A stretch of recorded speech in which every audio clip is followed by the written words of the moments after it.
Okay. Okay, it is 5:30. Hi, thank you everyone for coming. It's 5:30. I'm going to call the meeting to order and ask everyone to please stand for the Pledge of Allegiance. I pledge allegiance to the flag of the United States of America and to the republic for which it stands, one nation, under God, indivisible, with liberty and justice for all.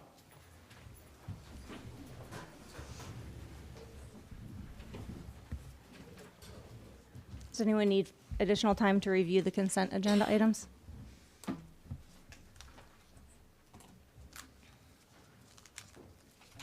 Okay, okay, we'll keep moving. I will need a motion to approve the April 28th, 2025 regular board meeting agenda as presented, please. I'll make the motion. Second. Okay. Any conversation? Okay. All in favor, show of hands, please. Thank you. Okay, up first, we've got our good news from Thunder Bay Junior High.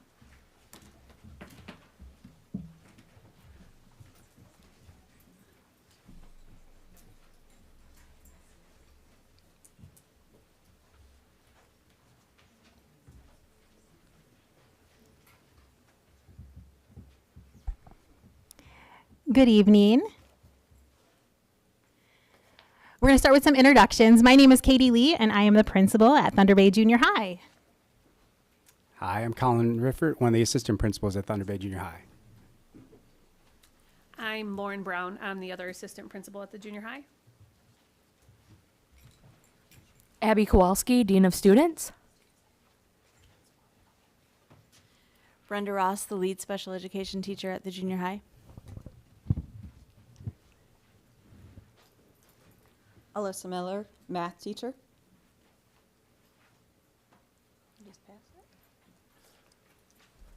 I'm Adam Florp, and I'm in 8th grade. I'm Owen Miller, and I'm in 6th grade. I'm Shannon Keller, and I'm in 8th grade. I'm Jacqueline France, and I'm in 8th grade. I'm Lucy Dutler. I'm in 8th grade. I'm Madison White, and I'm in 8th grade. I'm Taylor Thornton, and I'm in 6th grade.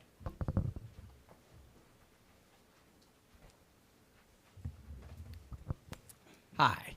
I just wanted to go through one thing that we go through at Thunder Bay Junior High.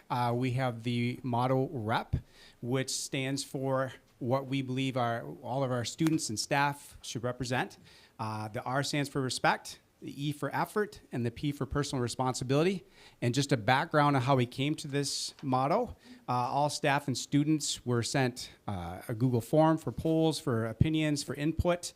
And we put all that data together and came up with the best representation of all the behaviors we would like to exhibit at the junior high. And this is what came out of it.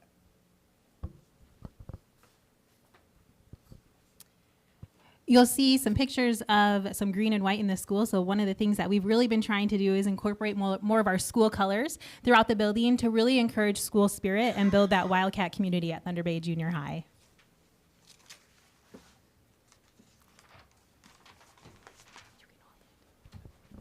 Not only do we wear green and white to show our school spirit, we also have class colors. 6th grade wears orange, 7th grade is yellow, 8th grade is blue, and the staff wears green. We compete for a spirit jug through friendly competitions throughout the school year. Currently, our 8th grade class has the spirit jug. We had 390 students on the honor roll for our third quarter that wrapped in April 11th. Honor roll students have a 3.0 GPA or higher. Our pack hosts ice cream socials and popsicle parties for our honor roll students at the end of each quarter. Students look forward to these at the end of each quarter.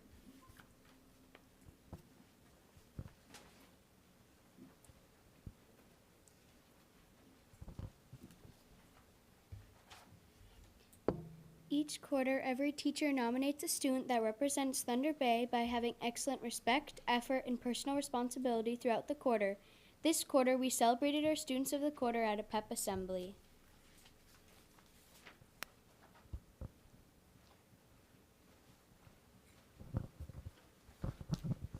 Throughout the school year, students have participated in challenge days. During these friendly competitions, all students compete with their advisory class. The points are combined for the grade levels to see what grade is the champion. Students enjoy the competition and use teamwork with their advisory classmates. It is fun to have all Thunder Bay Junior High students participating in the challenges.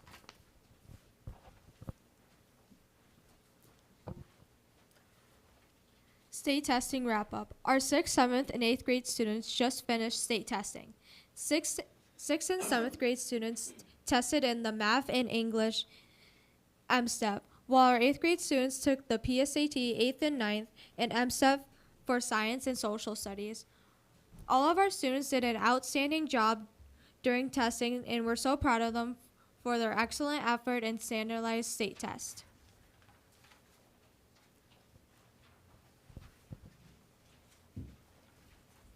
I'm the current president of the National Junior Honor Society at TBJH.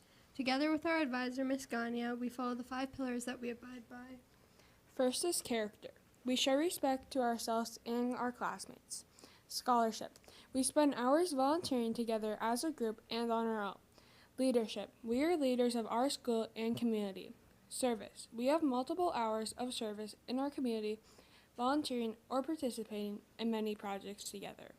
And the last pillar is citizenship, where we partnered with Cosmic Horn and raised over $3,000 as a group to purchase picnic tables as our service project so we can sit outside together and socialize. There are so many more opportunities for our NJHS students. I won a scholarship where I compete against 500 other students in the country. I won a $500 scholarship that I can use for school in the future.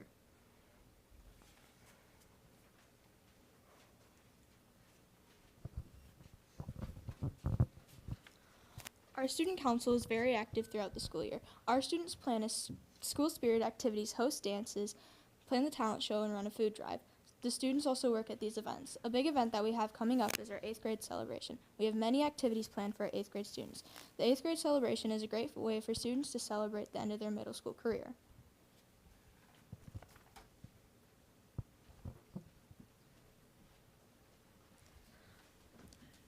On May 16th, our student council is hosting a talent show for our school. This year, we have 8 acts performing.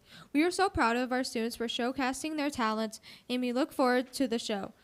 The photos you see are from our talent show last year.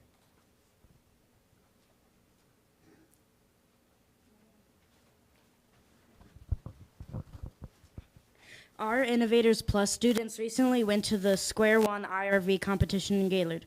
IRV stands for Innovative Vehicle Design. All of our students did an outstanding job representing Thunder Bay Junior High. The Dive A's team received first place for their presentation.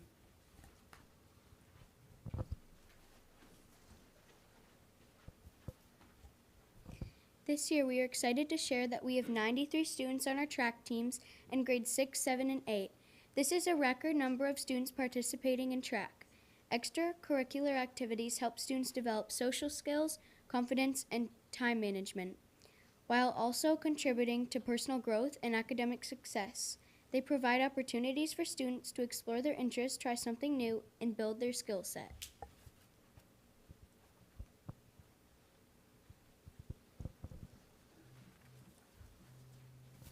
The Thunder Bay Junior High Symphonic Band performed at the MSBOA District 9 Band Festival back in March, performing 3 pieces of music for a panel of judges, and then sight reading a brand new piece that they have 5 minutes to prepare for a 4th judge on the spot in a different room. Their excellent performance at both earned them an overall superior first division, the highest possible rating. This qualified them to participate at the MSBOA State Band and Orchestra Festival coming up at the end of the month in Gaylord. The format is similar, but the judging is much more intense. We are proud of our band students for how they represent Alpena musical excellence and wish them luck at their upcoming state festival.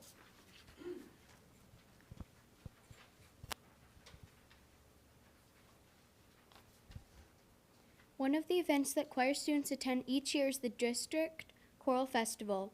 Our choir, Thunder Bay Singers, qualified for State Choral Festival by receiving Division I ratings.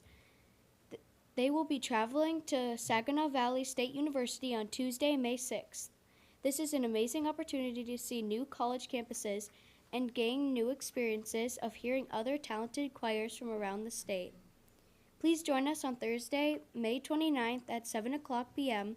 to hear all of our choirs as well as 5th grade choir from Ella White who will be joining us. The theme is musical theater and it promises to be a great show. Thank you very much for letting us share Thunder Bay Junior High good news with you this evening. Thanks for coming, and thank you, students. You did a great job. Does anyone have any questions for the students while they're up here? No? All right, great job. Have a great rest of the school year.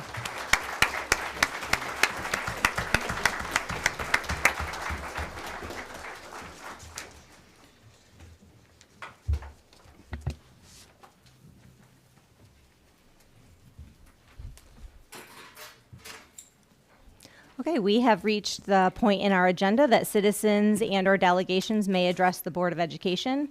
According to Board Policy 0167.3, public participation at board meetings, individuals addressing the board are asked to please state their name, address, and or your group affiliation. Shall direct all comments to the board, not staff or other participants. Shall not make personal attacks against a school board member or school district employee by name. Shall be limited to 3 minutes in duration, and shall not speak more than once on the same topic unless all others who wish to speak on the topic have been heard. This portion of the meeting shall be limited to 30 minutes, but the time frame will be extended if necessary so that no one's rights to address the board will be denied. With that, podium is up for whoever is ready. You have the remote.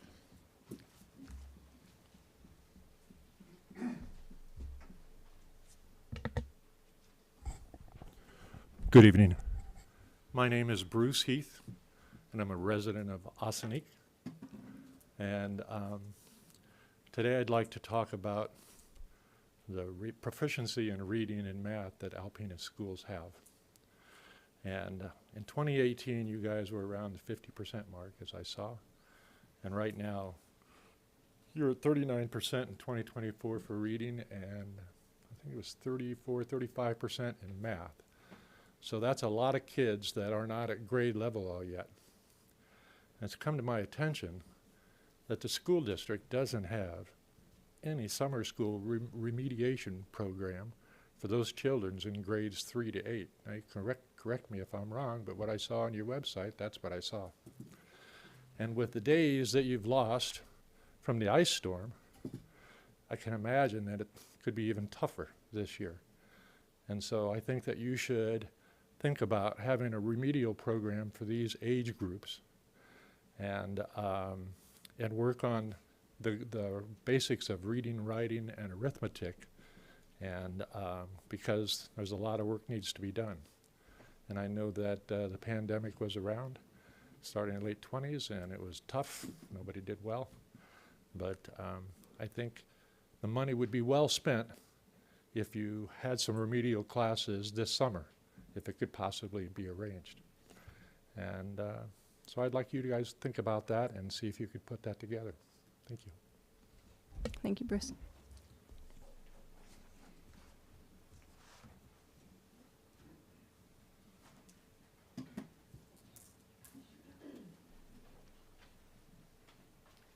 Good evening. My name is Julie Burns. I live in Alpena Township, and I'd like to talk about the Fairview policy using the restrooms and locker rooms. And I think that policy adheres to both Title IX and also the Elliott Larson Civil Rights Act of Michigan. I'd like to read you the section that it applies. It's 37.2404A, and it's the single gender school class or programs definitions. It says Section 4A1, this article does not prohibit the board of a school district or intermediate school district or the board of directors of a public school academy from establishing and maintaining a single gender school, class, or program within a school as provided under Sections 475, 114 of the revised code. So basically this says that you can have a girls' locker room and a boys' locker room, or a girls' bathroom and a boys' bathroom, and if you have one for someone that doesn't know who they are, then that takes care of that. So I think their policy is excellent, and I wish you would adopt it. Thank you. Thank you.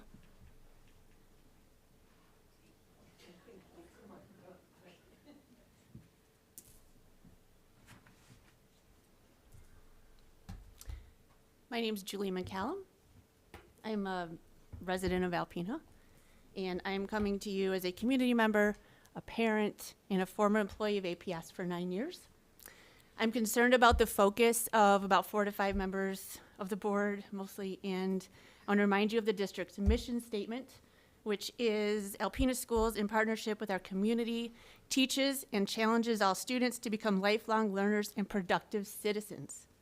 And the strategic plan, which consists of academics and programs, whole child development, personnel, family, community, and partnership, and stewardship.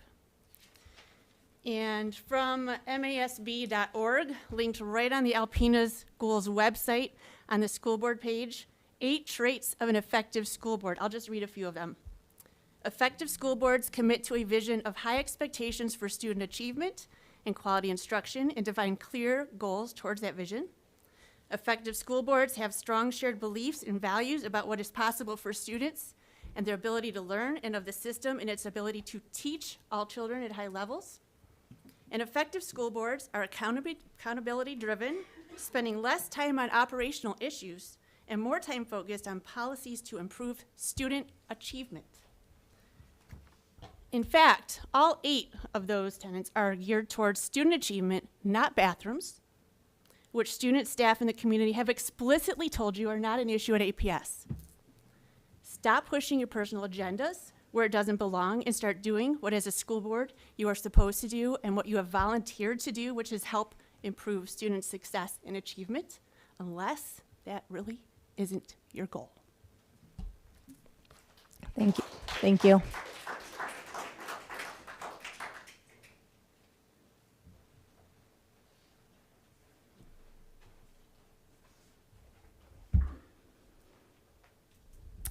I'm Yvonne LaFave Johnson. I live in the township, and I'm a proud member of the class of 1989 from APS.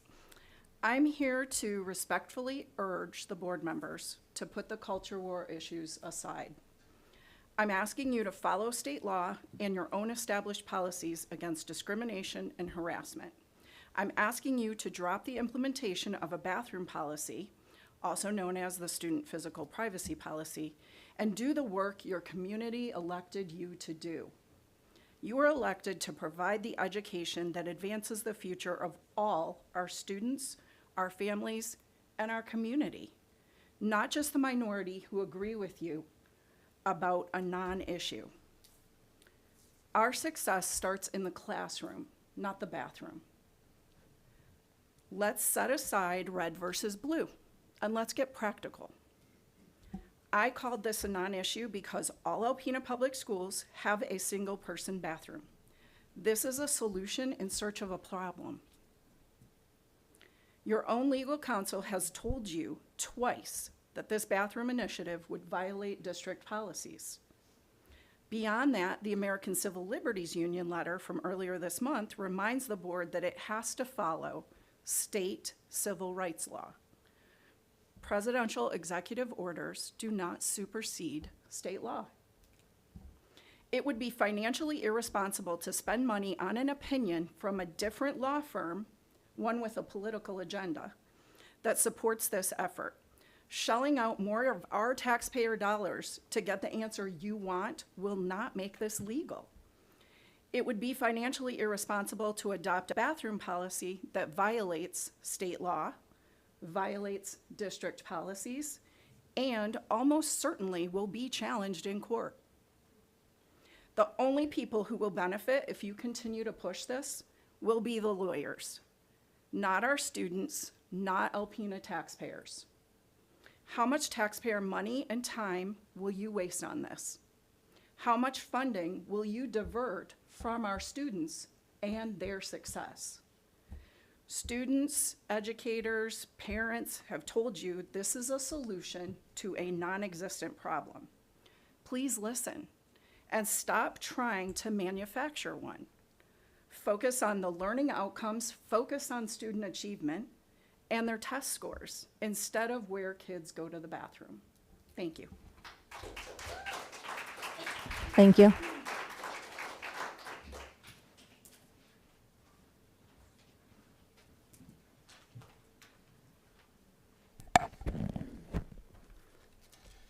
My name is Thane Weitzel. I live in Alpena.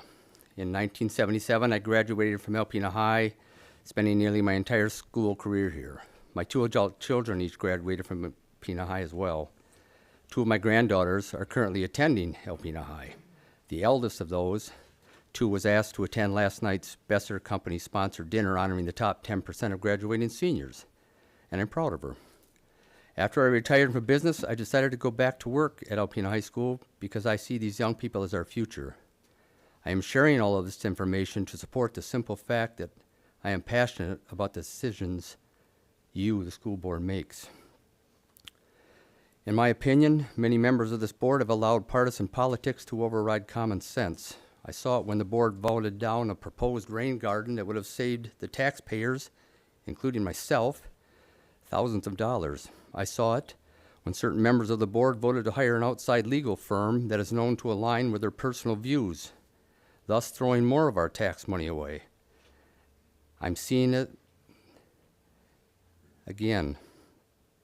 If this board votes to implement this absolutely absurd bathroom policy, then I have a suggestion. I suggest that each of the board members who voted in favor of the policy be personally responsible for policing the bathrooms at Alpena High. I could ask one of the students at Alpena to create a Google spreadsheet to compile the data on. If you have a doubt as to what lies beneath a student's clothes, all you need to do is ask them before you grant them access to the bathroom. If you don't believe the answer they provide, then simply ask for physical proof. In conclusion, if any of you cannot see the absolute ridiculousness of what I just proposed, then I would suggest you check yourself, especially before entering one of our bathrooms. I would also suggest this board actually begins to focus on the issues that truly matter to us at Alpena High School, like the fact that many of our incredible teachers spend way too much of their time policing a ridiculous phone policy. Disallow phones in our schools and watch the academic performance rise. Implement stricter policy on vaping. Better yet, ask the students who attend Alpena High what they think. By the way, if any of you are wondering what bathroom I'll be using after this meeting, I would suggest it's truly none of your business. You have far more important things to worry about. Thank you.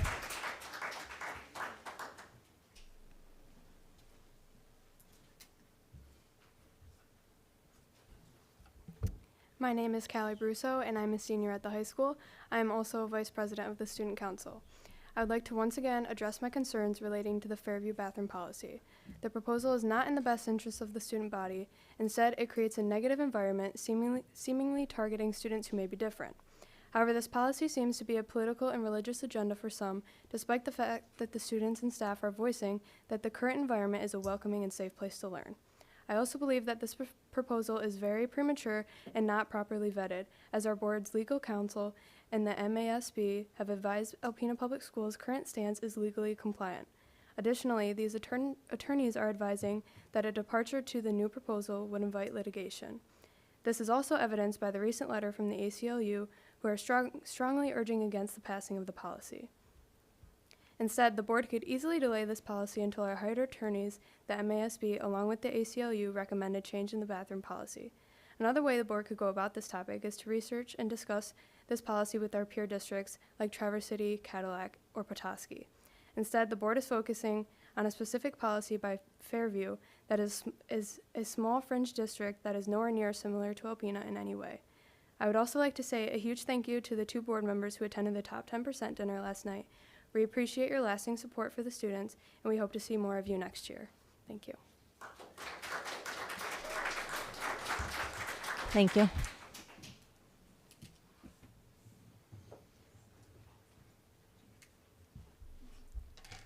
Hi, my name is Lucy Cook. I'm a senior at Alpena High School, and I am part of the student council.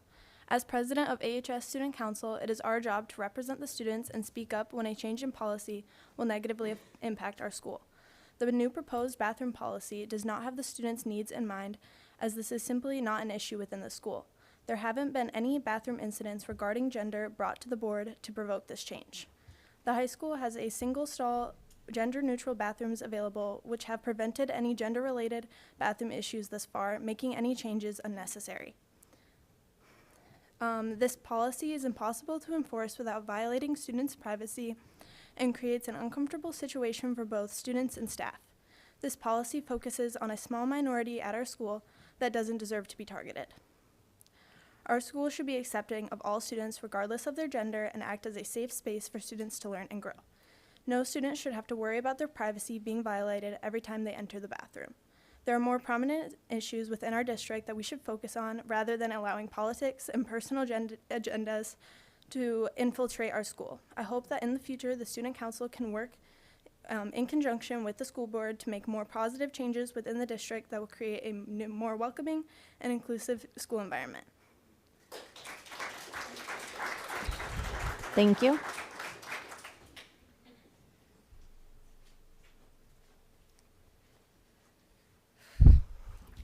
Hello, everyone. My name is Kayla Rotz. I am the parent of 5 children. My oldest just finished her first year up at U of M, so go blue. And my youngest is in the NEMSCA preschool program. It's safe to say my family has a lot at stake when it comes to APS. I love APS. I graduated in 2007. Although I've always loved the public school system, I'd be willing to write a book on how it's the pillar of our economy, really. Last month was my first board meeting I ever attended. And dang, I was so surprised to see that there are members of the board who don't actually even like the public schools. I thought the point was because you loved something, you cared about it, and you wanted to see it grow. And although the ball was completely dropped on the rain garden, that would have improved STEM for our students. I fear what I saw was more than just that. There was bigger issues at play, and it seemed like a distraction from, I don't know what is going on here, guys. You could have saved hours by simply Googling, are rain gardens good for the environment? Would they help science? And both answers are yes. So, I mean, we're going to move on from that. But at this point, you guys are making like problems that don't exist a big issue. So targeting minorities is so bizarre to me, especially when we're talking about children. We're not even like hating on adults right now. We're hating on children that you guys don't know. And it doesn't seem like you're willing to do the research for that you were for a rain garden. What that does is put kids in danger because it makes other people in the community see them as a threat when they are not. So what I came here to say, and to say it with my whole chest, is that if you do not feel the need to protect all children, not just ones that look like yours or think like yours, then you do not have a place up here. You should not be up here. Thank you.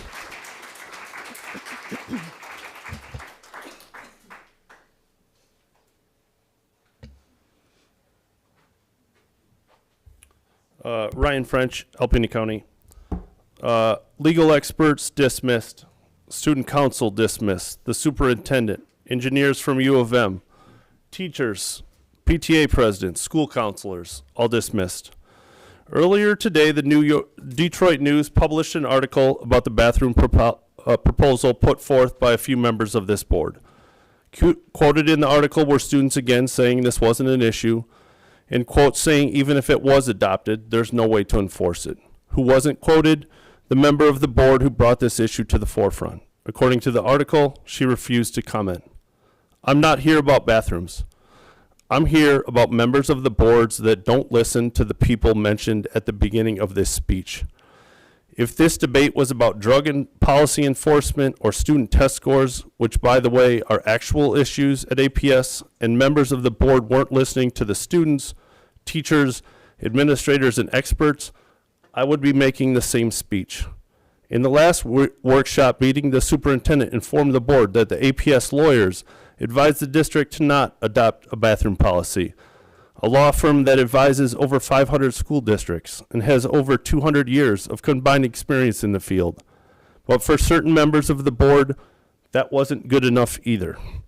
I think it's important to point out here that that firm that represents APS has done so for years, yet not a single member of this board questions the firm's competence or expertise prior to the bathroom policy.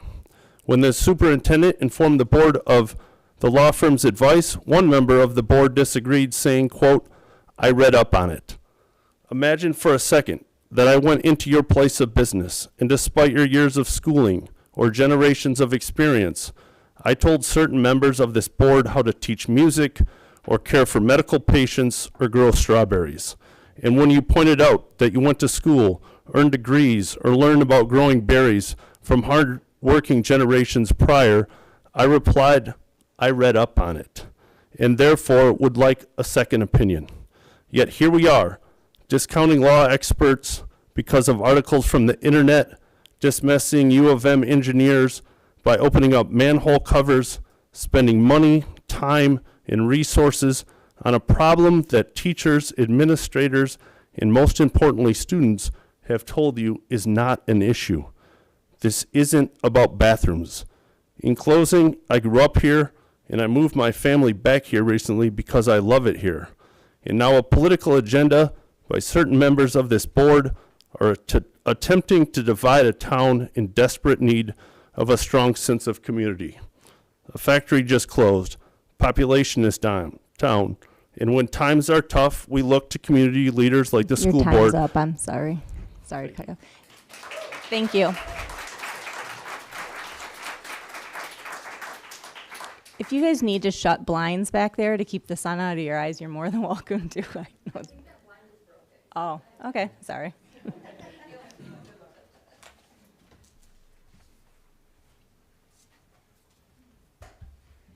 My name is Shannon Brusso. I am a third generation, speaking for anyone who didn't know. Thane Weitzel would be my dad. Callie Brusso would be my daughter. I'm not here to say much anything different than the last people have said, but it's obvious that some of you need to hear it from every single person. So, Alpena Public Schools' current stance is legally compliant on the bathroom.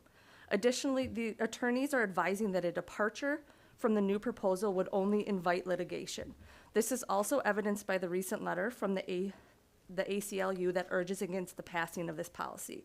Outside of the student perspective on this policy, the environment that it causes is fiscally irresponsible for the board to ignore their retained legal team. APS already follows the largest law firm in Michigan that specializes in school law, which says that we are putting the district in line of potential lawsuits if we adopt this policy. The board has proposed spending more money to get another opinion on this policy. It seems like we're shopping for attorneys to push political views. The pattern of behavior from this board has become blatantly obvious.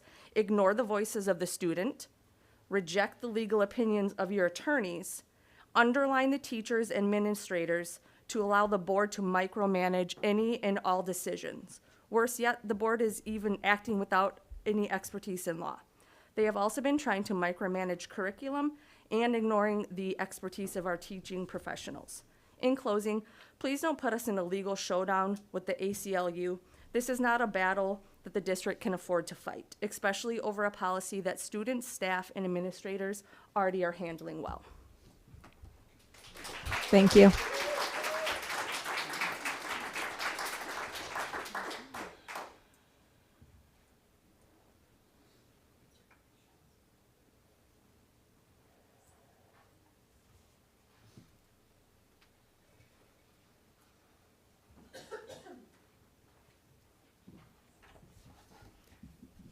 Good evening. Carol McKay, City of Alpena. First, I'd like to state that I'm in agreement with all the students and people before me in voting no on the Fairview Schools policy in regard to bathrooms. I want to state that first. However, would like to speak in regard to, I I stand before you to urge this board to preserve diversity, equity, and inclusivity in our books and in our curriculum and maintain the established review process for your educational materials that you're reviewing in the future. First, DEI books are essential, and the curriculum materials are essential for fostering empathy and understanding in our students. These textbooks expose young minds to perspectives from different cultures, identities, and experiences for which critical and globalized society is needed. For examples, books like Ghost Boys by Jewel Van Ryder, books like The Hate You Give by Angie Thomas provide windows into lives that many students might not otherwise encounter.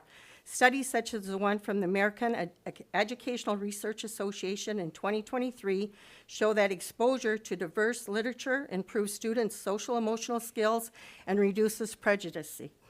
Removing these books risks narrowing our students' worldview, leaving them less equipped to navigate workplaces and communities that are diverse.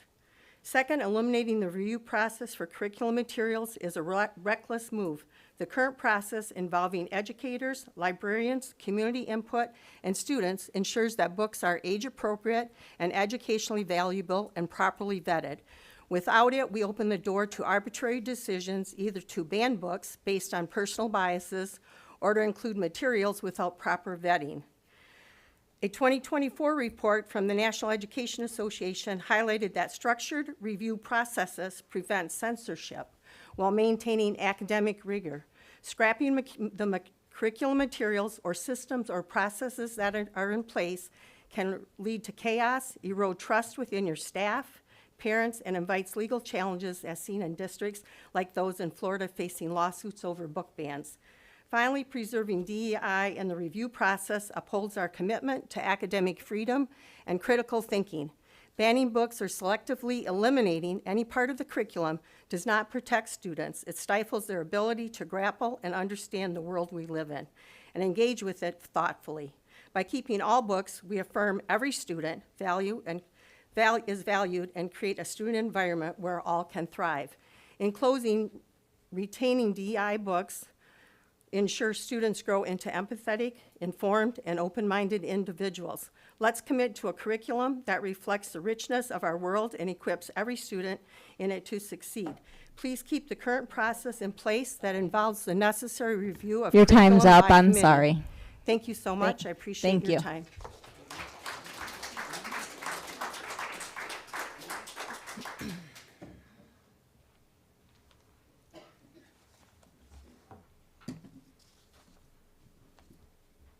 Anyone else? Okay, well, there will be a second opportunity later on if needed. We will keep moving then to our action items. Up first, we have the approval of our, do you want to read, do you want to read that now or during the letters and communication? Yeah, letters, okay, thank you. Sorry. Action items, we have the approval of the March 24th, 2025 regular meeting minutes, approval of the March 24th, 2025 closed meeting minutes, approval of the April 7th, 2025 workshop meeting minutes, approval of the April 7th, 2025 closed session minutes, approval of the April 7th, 2025 closed session minutes. We would need a motion to approve the consent agenda items as presented. So moved. Second. Okay, any conversation? Okay, all in favor, show of hands, please. Okay. Up next, we have additional business requiring board action. We have first on the agenda the AMA SOAR partnership. And we do have Ashley Peterson here from AMA. Justin was here, but he had to leave with a previous engagement.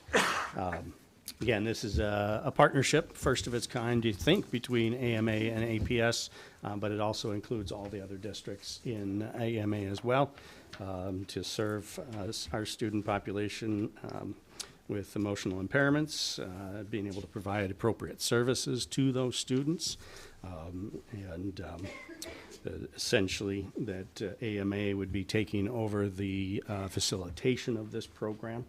And right now it would primarily serve APS students, but if Alcona, Atlanta, Hillman had students that would be identified for this program too, they would come onto our campus and receive the same services. Yep, I found my questions. Okay. Sorry I didn't have it when you spoke to you. On the, Is your microphone on? Okay, you're good. Just making sure. yeah, I Thanks. think, oh, it was. Pay, or section 6, paragraph A. What is, so currently, the IEP, and maybe Stacy needs to answer these questions too. Ashley is Yep, we can tag team. Okay, Stacy's what- counterpart at AMA, Okay, so either of them. So if we sign this agreement, if I understand the IEP process correctly, that our teachers and staff meet and get a plan together, right, for the student. Now, technically, our teachers and staff are going to be meeting under their authority. Is that? Guidance. I mean, Guidance. yes, Yeah. they hold the responsibility for the IEP. I'll turn it over to Ashley. So once we, if this is assigned and ratified by you today, we'll become the operating district. So the students will be AMA ESD students for us to operate the program. They'll maintain as resident districts for Alpena Public Schools. They live in the district, so it'll be a partnership for that IEP. So there will be representation from the district. Similar to our early childhood programs, we have Stacy often as a district representative in partnership with our classroom teacher and myself as a supervisor and any other support staff like speech pathologist or social worker, et cetera. Okay.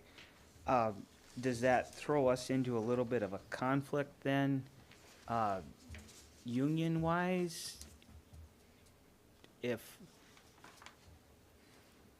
So now we're transferring from our district and over to their district, our staff kinda. And No, because, that would, I think your question is around who's doing the work. not who's doing, but who's overseeing the work. Yeah, so because they're AMA students at that point, similar to Pied Piper, where they're resident students of Alpena or the other districts. Oh, my apologies, sorry. So where was I? Similar to Pied Piper, those are our resident students that are in the Pied Piper program working with AMA's staff. Same thing, our teachers are involved in the passing off process to AMA for the SOAR program. And then So once- it wouldn't be a conflict. Okay. And then once the students are enrolled in our program, it would be our classroom teacher and our support staff supporting that IEP process until, should there be a time where a student returns to their local elementary school or their resident district if they're not APS students. Okay.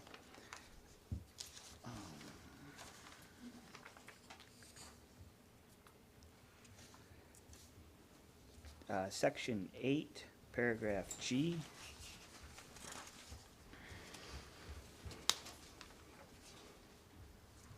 I was looking for a little clarity on, I guess on page 5, not so much on page 6, so that, what fees and such are typically involved with this process that we are covering, but the student is under their authority. So that's questions about due process and things like that. Do you want to assist with that one, Stacey?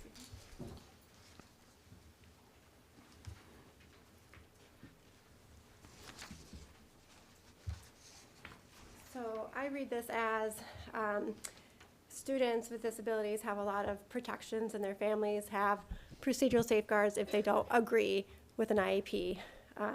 So if a family were to file a complaint or due process, then we would be responsible to help with those costs. But we would have insurance to cover that as well.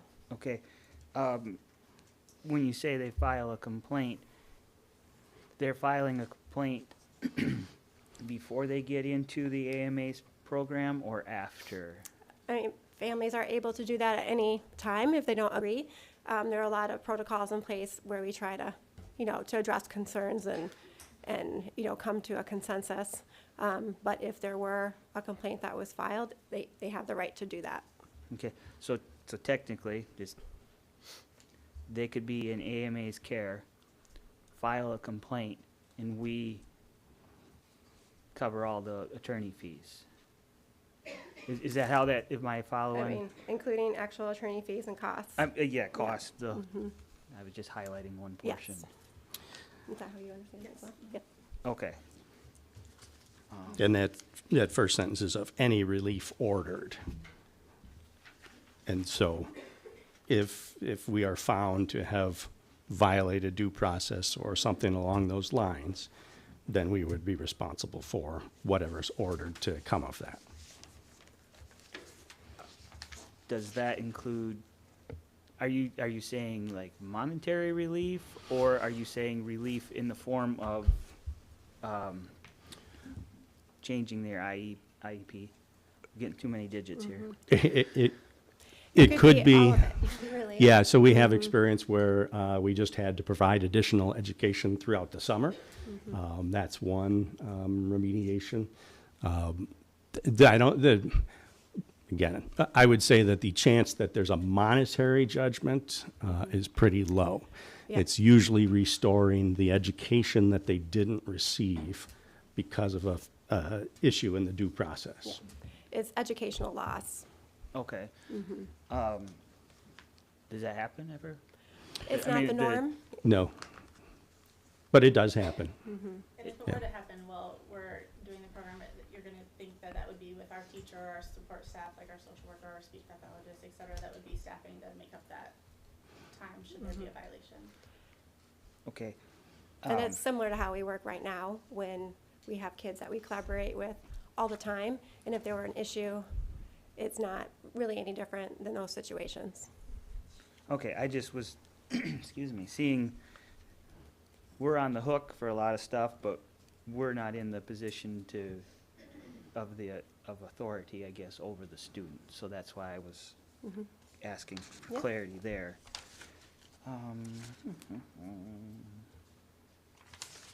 Gotta find my last check mark here.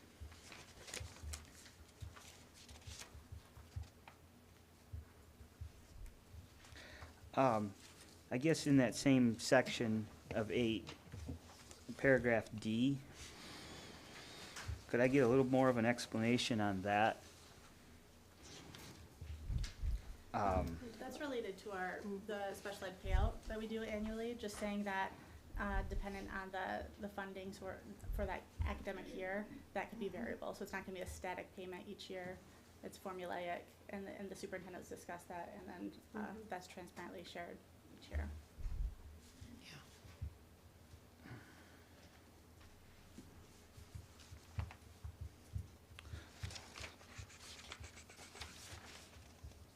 And I think you got clarity on the count thing from you.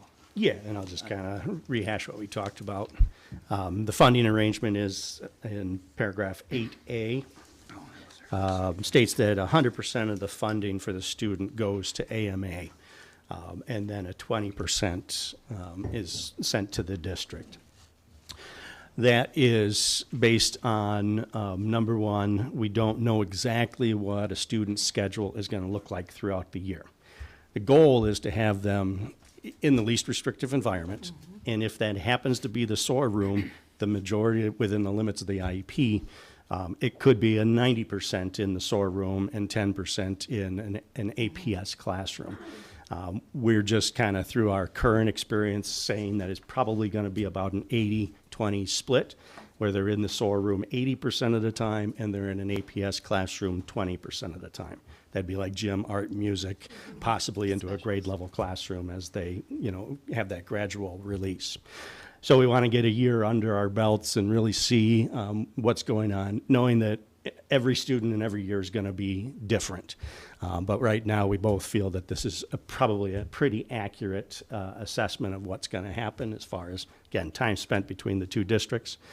The flip side is doing an hourly log and then trying to figure out how to communicate that at the timely reporting periods to the state of Michigan. And that model just doesn't align because they want to know on 2 dates during the year how much of the student we're claiming, how much AMA is claiming, or Alcona, those sorts of things. So 80-20 seems to make sense. And then if we find we're off in one direction or the other, we can then revisit the contract before it renews at the end of this year. Or, I'm sorry, next year.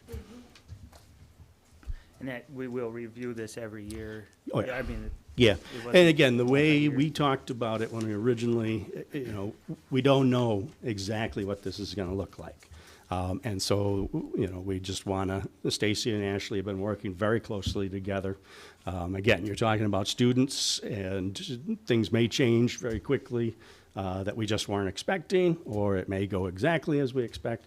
So the whole premise of this program is this first year is to really figure out what it looks like with AMA overseeing the program. And then we can do even some more release and firming up details. Okay. And remember, this is between the 4 districts, AMA, Alpena, Alcona, and Hillman. But right now, APS is the only district that has students with this program in mind. But we are reaching out to the other 3, or we're So going to we've play had, this one year? this has been a topic with all, I meet with all the superintendents monthly, and it's been on our agenda for 2 years or more. Okay. Trying to figure, actually, I'm sorry, it goes back to John Van Wagner, because back at that point, we were looking at developing a center like we are doing this. They were actually looking at Sanborn as a centrally located place, because for the other districts, transportation is a huge concern for them, consideration. So even back in those days, and maybe even beyond that, they were trying to explore where could something like this run. Apropos of that question of where students are coming from, I noticed item number 20 is still blank. I apologize if we had a number. Yeah, the we number of discussed. students. Yeah, Yeah. I didn't, it didn't immediately jump back to recollection. Understanding it's an estimate, I wonder if we have a ballpark. And I think it's 10 right now. 10 right Yeah. now? Okay. From APS? Yeah, they'd all be APS. But, I mean, I guess, do we have an idea how many other ones from other ones? Um, So it's, do you know the actual numbers? Currently, we don't have any that districts are saying, we would refer to the program currently, but that doesn't mean that they wouldn't be there in the district or move tomorrow. By ratifying this, it goes into our ISD plan, which allows any of our local districts to send a student to our programs if it's appropriate in the least restrictive environment. So we would still adhere to that limit of 10 students. That's our federal and state guidelines. But we would have a process with our local districts to determine that least restrictive environment, just like in any special ed setting. So you can only have 10 students Up to 10, correct. per room? Yeah. If Per the SOAR, yeah. Okay, Any so self-contained if we room like were that. able, say that, I'm sorry. Any self-contained Self-contained room room. like that can only have like 10 kids in it at a time. Okay. So there'd be essentially a waiting list if there were 10 in there, and Okay. and just informally, the other districts have said they've got 1, maybe 2 students that they think might be, a candidate for this program. But again, it always came down to transporting that student and figuring that out. Because a student could be on a bus over an hour, just one way, and they don't feel that that's in the best interest too. So. Okay. So Stacy and Ashley, so students all over our district will be coming to Ella White. And the parents have to, once the IEP is written and the goals are set, the parents are aware that that child will be transported to Ella White, correct? Yep. That'll be all in the IEP? That's all part of the IEP process. IEP process, okay, all right. But there is that eventually they can, if they meet their goals, that they can time out and go back to general ed room, Yep, maybe? we'll have a data collection Data protocol collection. we do right now, and as kids are ready, they start reintegrating back into a Gradually. less restrictive environment. Okay. And then as they progress, they would go back to their home school. Okay. And that is really important. One, because it's an elementary program. When they go to the junior high, there's not that type of program there. Right. So we need to work really closely with AMA to help these kids like get the skills they need so they can be successful later in their education, which is why it's so important in elementary to get those skills yeah. at the foundation. So we don't anticipate this being like a huge rush of kids coming in. It's not the norm. We take it really seriously because it is more of a restrictive environment. But for the kids that it's appropriate for, it can be really, really successful. Oh, yes, thank you.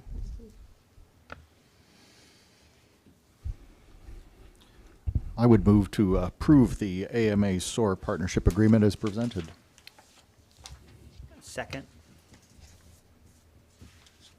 Any further questions or conversation? Okay. All in favor, show of hands, please. All right, thank you. All right, thank you. Thank you, Ashley and Thank you, Stacy. Ashley and Stacy.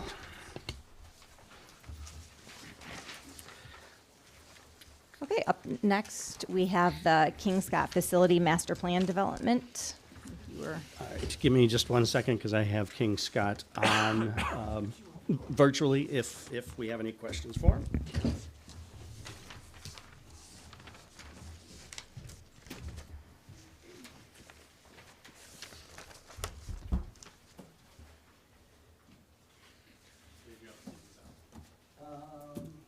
No, I don't think he's going to have his camera on.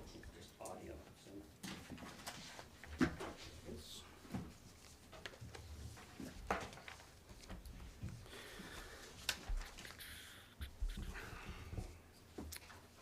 Robert, can you hear us? All right, that's not coming- loudly, but I can hear you. Coming through somewhere. I heard it. Does it? So this volume's up. And then would a TV make a difference? Put the microphone down. I don't think it's coming out of here though. It's coming out of somewhere else. I thought I could I hear was it. gonna say, to my ear, it's something out of. So let me that way. try this.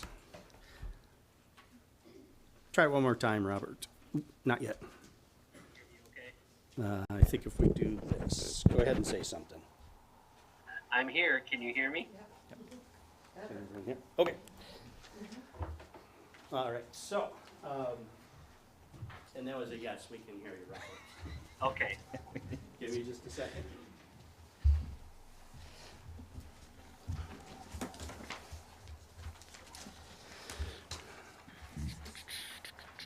All right, so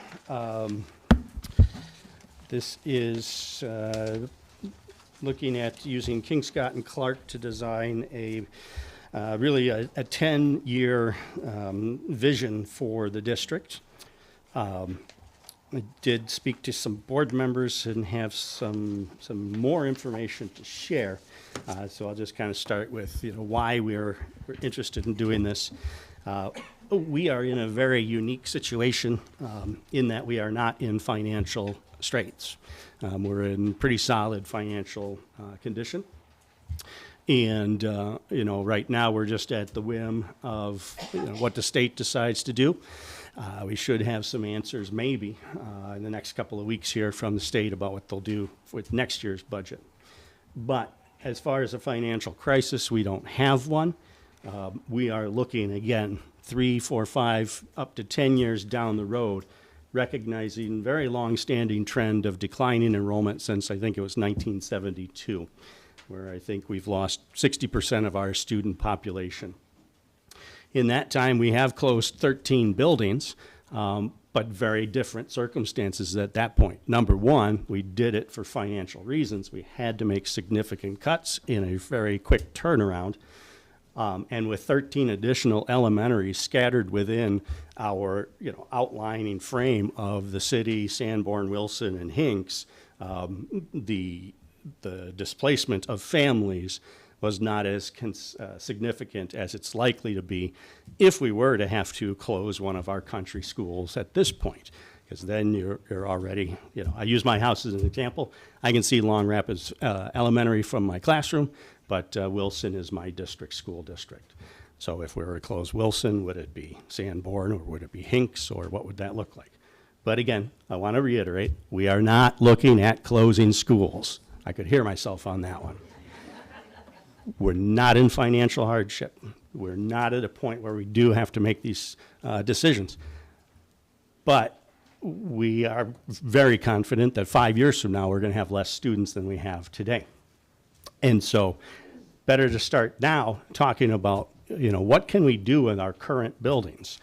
Can we repurpose them? Can we realign them? Whatever, those sorts of things, and avoid closing schools. And if we come to multiple scenarios, what does that look like? So that comes where King Scott comes in. They have experience with looking at buildings, we assessing the conditions of the buildings, which we're pretty solid on because of all the recent bond work and everything. But they also can look at a building and tell you this is a very adaptable building, or this building is more adaptable for a different structure than this building, or those kind of things, which are an important piece of that long-term planning. And then also they have access to information at the drop of the hat. So Monica, you asked about information that they have looking at other states that perform better academically, and what do their building designs look like. So he got back to me today with, in my piles here, quite a bit of information. And so the article, the idea is, yes, building structures do have an impact on student achievement.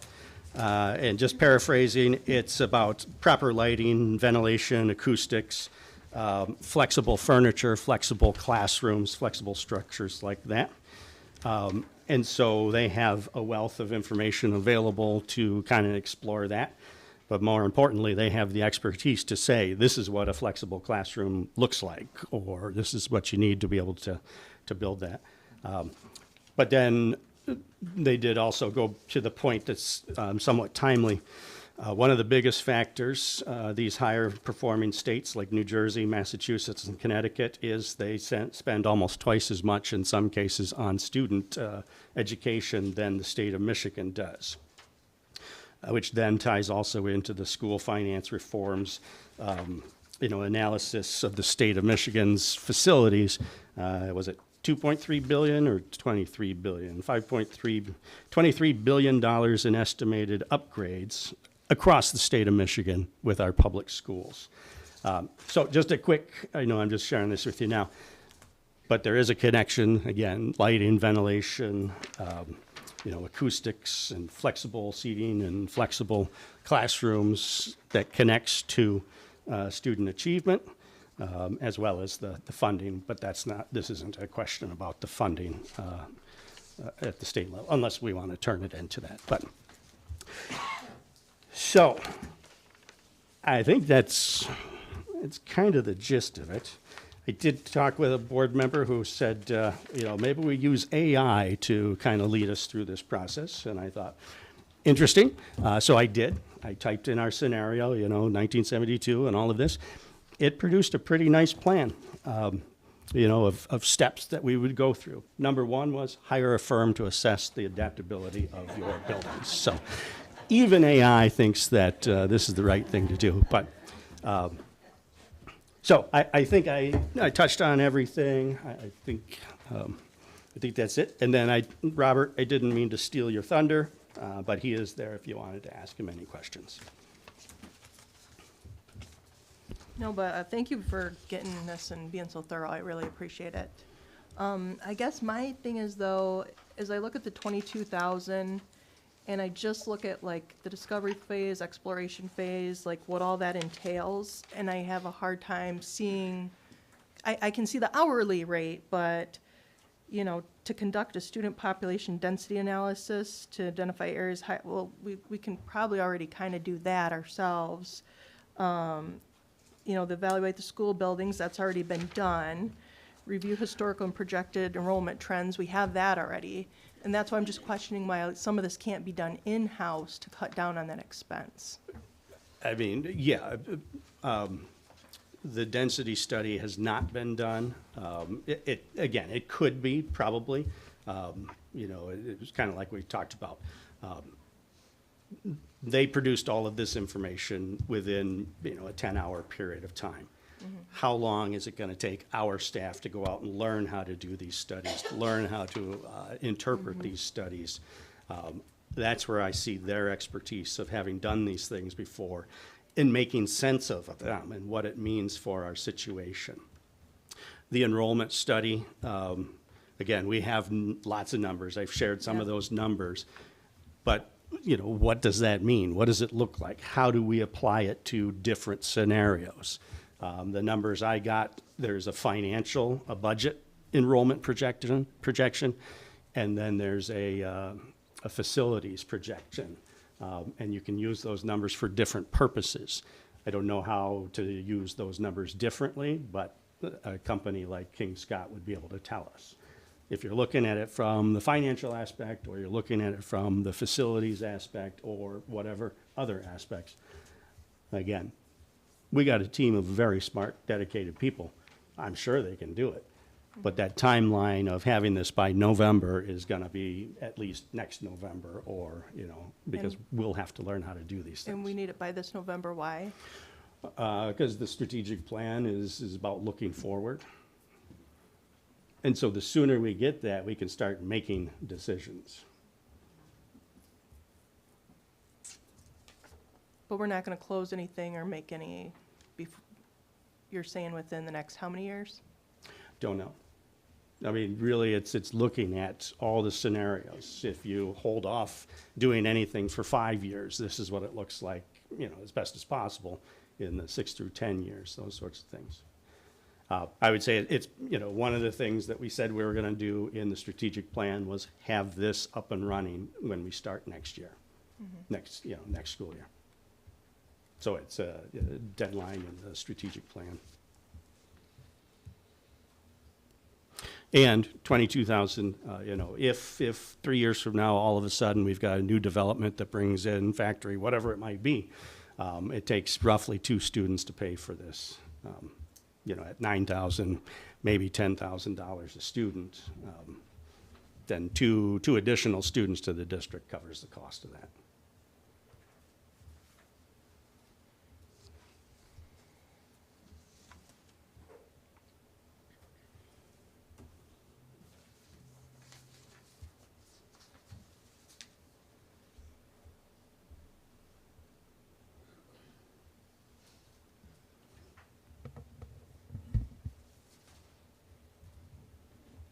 Anyone else have questions for, I think you said Robert, while he's on the hook over there?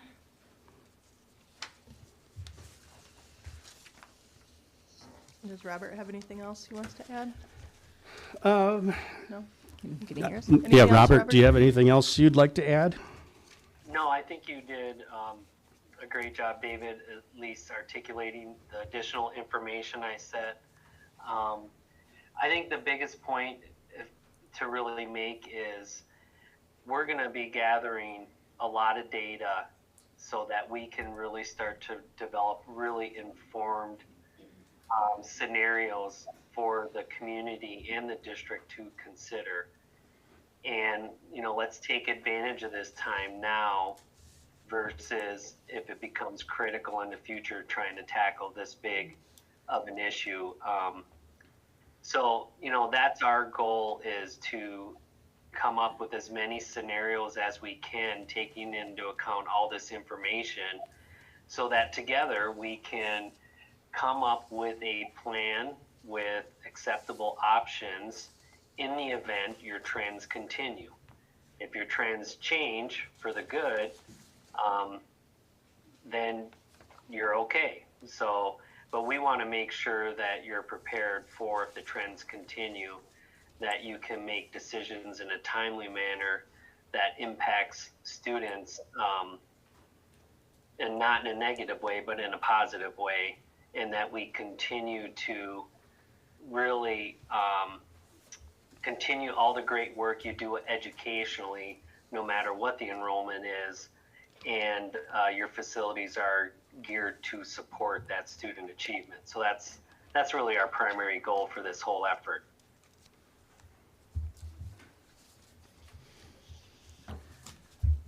Thank you. I guess I hate to spend extra money on things that seem, but I think this might not be a bad spot to put it to. I mean, if academic performance is gonna be their main, then, yeah, I don't wanna spend the money either, but I think it would be worth it then, if Yeah. that's what they're looking at. Yeah. And I agree. You look at the strategic plan, we chose to do that internally versus spending roughly $15,000 to $20,000 bringing in an external company. Because my team is much more confident that we possess, you know, the ready-to-go skills, knowledge, experience, and vision to put that into play. Look at Raymond. We did administer a staff morale survey that we created ourselves, and it didn't produce any results that we could really act upon. So, you know, the board said, let's go with this company, and I'll talk about that more later tonight. But I agree. You know, anything we can do genuinely amongst our staff, we're going to. But I think this is one of those cases where we just need a much broader perspective, level of experience, and the dedicated people power on that side to do that work. And if we're looking at improvement, student outcomes and student achievements, that's what we're here for. Yep. I move to approve the agreement I'll second from it. King Scott. Okay, anything further for the board or for King Scott? Okay, this is just a motion, so we have a motion on the floor, and if nothing further, all in favor, show of hands, please. That's all five. All right. Thank you. Thank you very Thank much. you, Robert. Appreciate it. And thank you, Robert, for all your work, and I'll be in touch. Yes, thank you very much. Appreciate the opportunity, and I'll look forward to your call, David.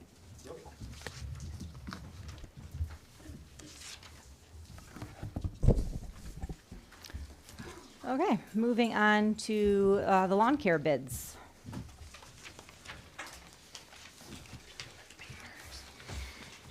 And you may notice Mary, Michelle, and Simon are not here. They're at the MSBO, Michigan School Business Officers Conference. Microphone, Traveling to it. microphone. Sorry. You notice Michelle, Mary, and Simon are not here. They're on their way to the Michigan School Business Officers Conference, which is this week. So you're stuck with me doing a Simon and Michelle impersonation. And Mary. Can you put your voice lower for Simon Yeah. then? And if Mary comes up. What's that? Can you put your voice lower for Simon then? I'll try. So we had 3 bidders. You'll notice on the sheet that one of the bidders did not meet the deadline. And I'm looking at the last sheet here. So one of them didn't meet the deadline, also didn't, the 2 out of the 3 failed to meet the requirements of the bid with the different documents. And so we had one cut above that met all the requirements of the bid process. We have a good experience with them, and their bid was in line with, you know, rising prices over the number of years, but certainly, you know, we've had a good experience with them. So the recommendation is to go with the cut above landscaping. And just so everyone knows, that's for lawn service at all of our buildings.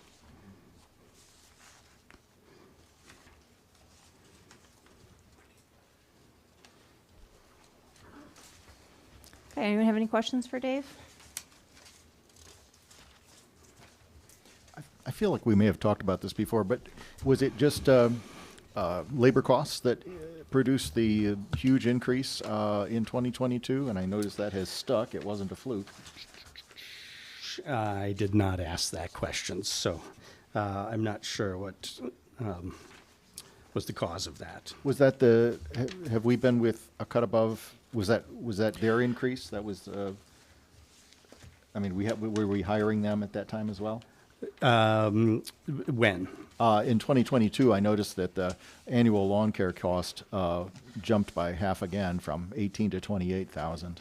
Yeah, so in 22, we were using, you see that where it says a cut above, we were using them. Mm-hmm, mm-hmm. And so, yeah, Yep, 437 to 500 and so on. So it's their costs that are going up. Is that answering your question?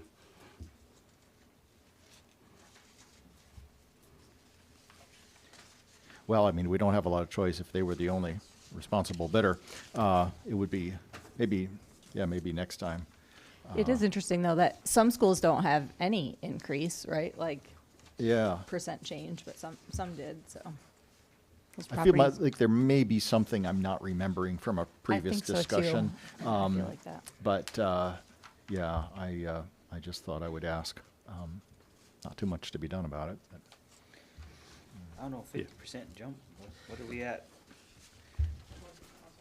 Yeah, I meant over, since 21. That's a 60% increase, that's a little bit higher than inflation. I feel like there was a conversation. Did we used to do some of our own lawn care and we started outsourcing it to other companies? I don't remember. I know snow removal and probably lawn service we've done ourselves at some point. Yeah. So I wonder if we added more schools to the list maybe at some point that, because it is from 2021 to 22 was a huge jump. So I wonder if we added extra buildings at that point.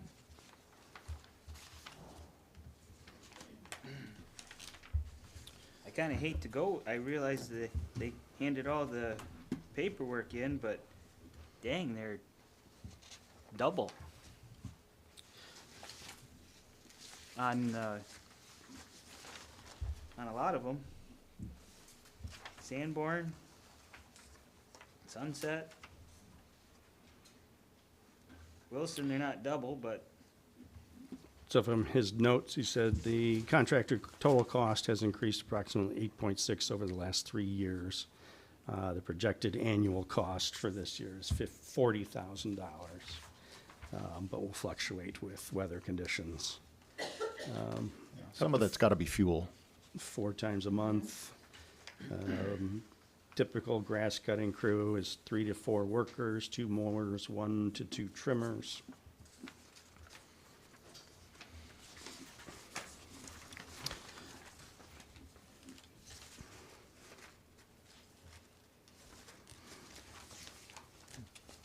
why a 2-year contract on this, Dave? Is it a 2-year?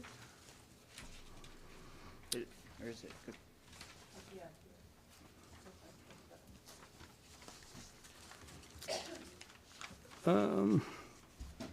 I don't know.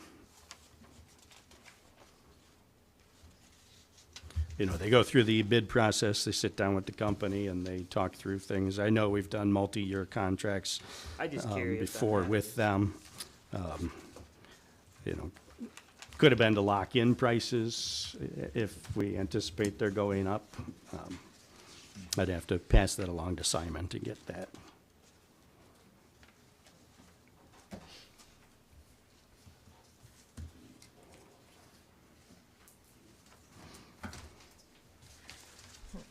Yeah, for the way the public howled over an increase in costs for bond work, I don't see where this, accepting these bids is really a good idea, considering it's double Well, over the low bidder.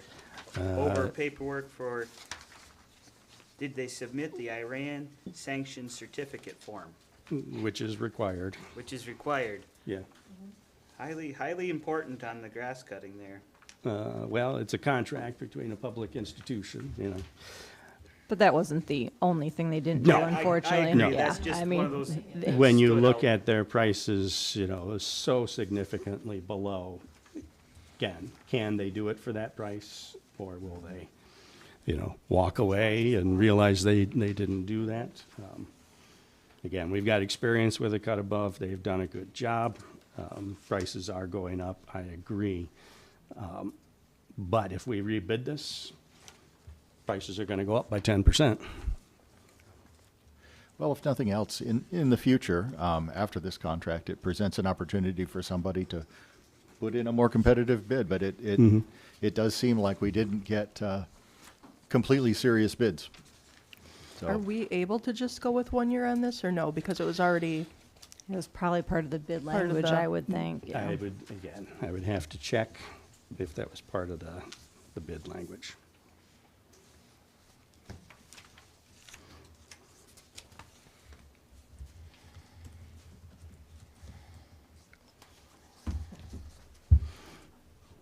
Okay, Well- regardless, we need to, a motion to award the bid as presented. We need to make that motion and vote on it. Yeah, I would make that motion. You will make that motion? Yes. Yeah. Second. Okay, anything further? We just make a note to ask Simon about the 2-year Yeah. question. Okay, any other conversation? Okay, all in favor, show of hands, please. Okay, no, 3 yeses and 2 noes. Okay.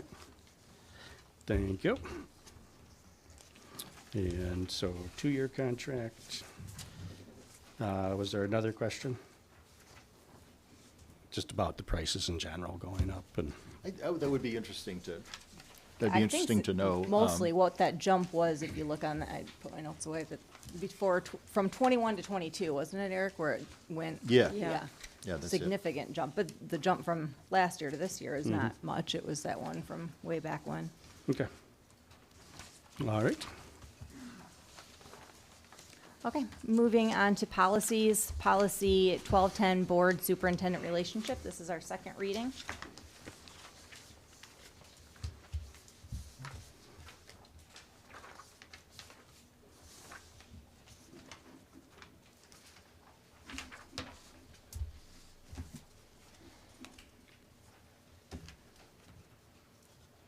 God bless you. Bless you. We had a little bit of changing in the first one and then, or in the first paragraph, and nothing since the first reading, so unless there's any concerns, we can make a motion. I'll read the full motion that's in our agenda. Motion to approve replacing the second sentence of policy 1210 with new language, quote, "As such, the board retains all discretion to originate or amend its policies. Therefore, the board shall not originate or amend a policy without first giving the superintendent the opportunity to provide recommendations or input," end quote. I would move to approve the policy as presented. I'll second it. Anything further? Okay, a show of hands, of all in favor? Yeah, 5 yeses, okay, thank you. Up next is Fairview Policy 5900, Student Physical Privacy, first reading.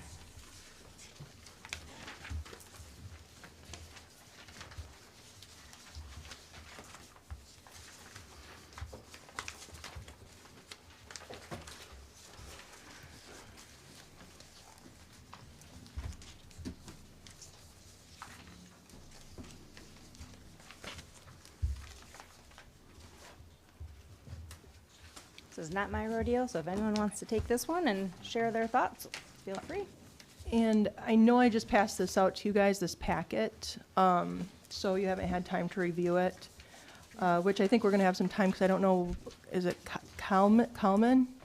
Did we get a hold of? Kalman. Yeah, I called them last Tuesday. I've not heard back from them. Okay, so, I mean, we're still waiting for their opinion, but, I had the opportunity to meet Mike Cox, former Attorney General in Michigan, and explained the policy to him, showed him the policy and also the letter from the ACLU, which was made public on social media.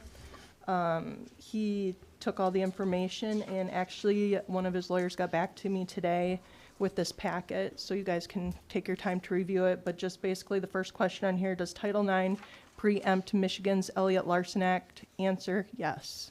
And then it goes through everything. So this is just more informational for you guys.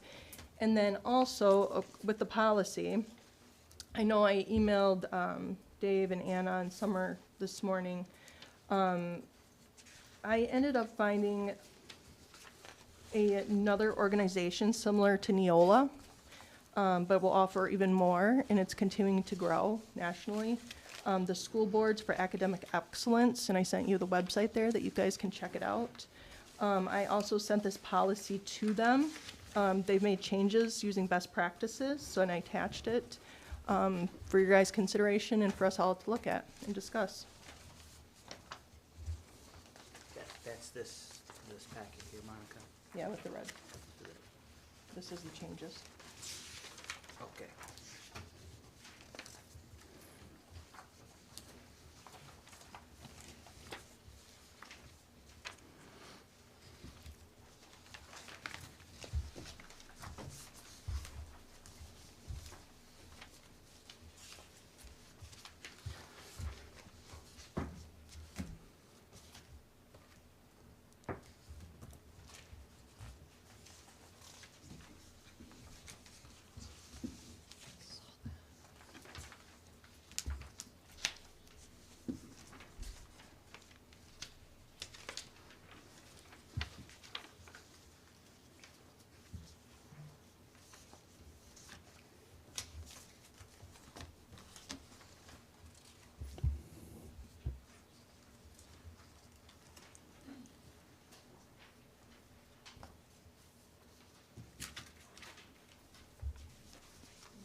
So were you thinking more the language of this policy is what you wanted to move forward as the first reading, or? Yeah, I mean, if you guys, I mean, I want to give you time to look at it, though, to see what you think.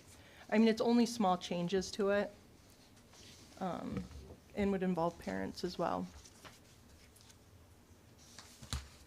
I would approve moving ahead with those changes, with maybe one exception in the very last paragraph under accommodation.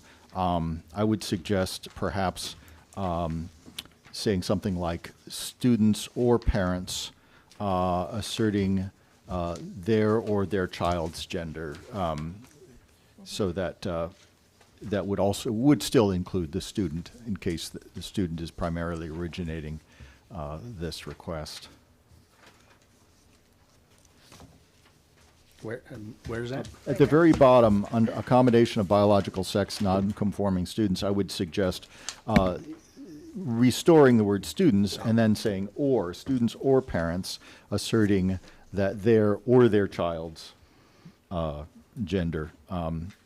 That way it would still be inclusive of the student, but also adding the parent, I think.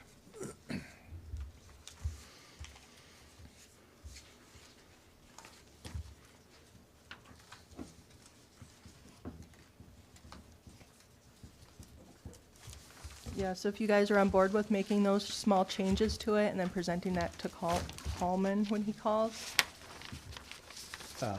And Troon and Neola. You told me you already asked them, correct? Yeah.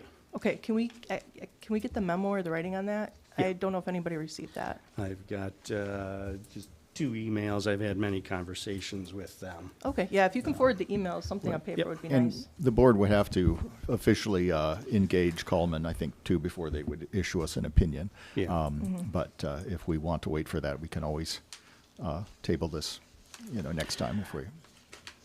Yeah, needed because our to. next meeting is a workshop Yep. where we would then potentially have either a second or a first. But if we do a second at the workshop, then we would have to take action at the Right. workshop. Yeah, which- let's After hold. the workshop, have us. Yeah, Okay. yeah. Yeah, let's hold then, and if you can get the letters from those two from us, and then get Coleman on board and see what his, Okay.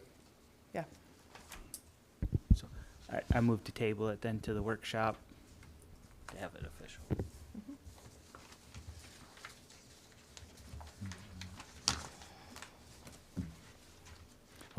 I'm not sure you'd really need to table it since it'll come up at the workshop anyway. And then if we aren't prepared to move along at that point, then I would suggest tabling it at that point or in the subsequent meeting. I think we'll be okay. Then let it die. Yeah, no rush. No, let it die with no second. I won't be offended, Eric. Okay. Now it's my turn. So did you still want Dave to try Coleman again, even though that he doesn't return? Do you think he'll give any input if he's not under retainer, or? Well, I wouldn't think he would, but I think, contacting them to get some more official idea of how they contract with boards and what the terms are is perfectly appropriate. Okay. And will that cost any money? I mean, not the getting the terms, but I'm sure the terms. But will- if we decide to get the other opinion, do we have to have a motion for the board to approve that? To spend that money? I make the motion that we spend the money on Coleman. Second. How much money? Yeah, how much do you want to spend? When we already have a legal opinion from 2 law firms. They do not specialize in constitutional law. As of right now, the executive order, according to this, is 2 separate courts issued rulings favorable to plaintiffs who sued regarding the U.S. Department of Education's actions to require certifications of compliance of Title IX Civil Rights Act. So as far as I know, this is all in the courts right now. So I don't even know why we're discussing it. It's all in the courts, and it's going to stay in the courts for quite a while. And we have a procedure in place that you heard from our students is fine. Not a policy, just a procedure. We have a single-use bathroom. I don't see why we continue discussing this. We have more important things to discuss. Then let's get Coleman and move on. Okay, fine. Get your opinion that you want. Well, so we have a motion on the floor to spend money on Coleman attorney, and AJ supported that, but I feel like that's a pretty, is that any amount of money, or?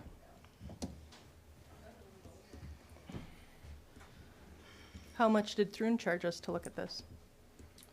As part of our retainer. How many hours? Each of my calls was under 15 minutes, so they don't charge for those.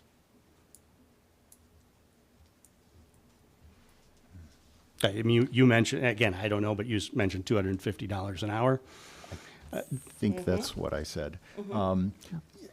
Yeah, I wonder, though, if it might be good to get an idea, before we proceed with that, to get an idea of the Collins terms and, maybe an estimate of what this would cost before we proceed with that.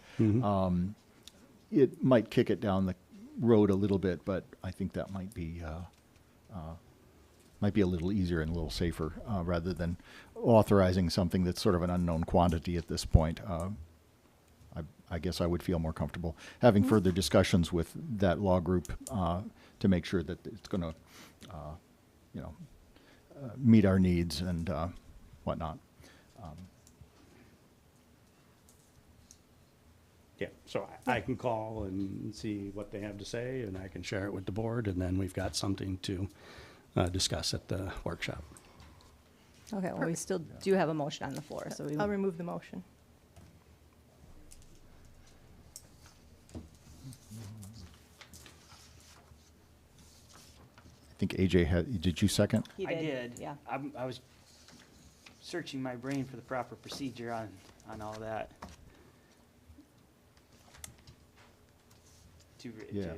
I To think remove the if you have to agree to withdraw your second, to agree to withdraw your second. support. Yeah, I was drawing a blank, so I'll go along with Monica on that one then, if she's.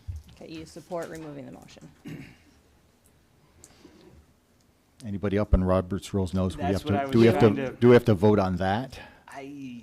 No, just if you No, amend it, I just believe. if you amend it. That sounds right. Yep. I don't ever recall being in that position in any debates, so. Okay, anything else? All right, we will move on to new business. We have our human resources staff update about staff new hires, resignations, and retirements. All right, so new hires, professional staff, Solomon Turkson, Spanish teacher at Alpena High School, effective March 31st to 25. I apologize, Kinnan Kurchek, math teacher at Alpena High School, effective August 14th, 25. Tara Kurchek, elementary, secondary teacher, building to be determined, effective August 14th, 25. And Jenna Zeliskowski, elementary teacher, building to be determined, effective August 14th. Support staff, Timothy Gapsky, cafeteria aide, Thunder Bay Junior High, effective March 31st, 25. Lori Gerke, homebound-based tutor, homebound, home-based tutor, APS district, effective April 7th, 25. Patrick Noland, bus mechanic transportation, effective April 10th, 2025. Ashley Frary, food service helper, Thunder Bay Junior High, effective April 15th. Monique Meyer, instructional assistant, Thunder Bay Junior High, effective May 5th, 25. Joanna Eller, food service float, APS district, effective May 12th, 25. Madeline Heusar, HR specialist, central office, effective May 19th, 25. Resignations, Barb Trainin, food service helper float, APS district, effective March 20th, 25. Nicole Holand, instructional assistant, Thunder Bay Junior High, effective April 4th, 25. Ryan Kennard, relief bus driver, transportation, effective April 11th, 25. Connie Wallace, food service helper, Besser Elementary, effective April 21st, 25. Sherry Schrader, food service helper, Besser Elementary, effective April 22nd, 25. Chloe Katz, instructional assistant, Ella White Elementary, effective May 7th, 25. Nancy Pettibone, bus driver, transportation, effective May 16th, 2025. And we have no retirements to announce. We still have enough drivers then, Dave?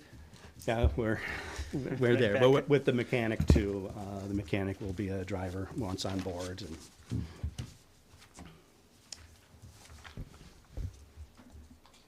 I move to approve the hiring of the professional staff after proper certifications have been completed.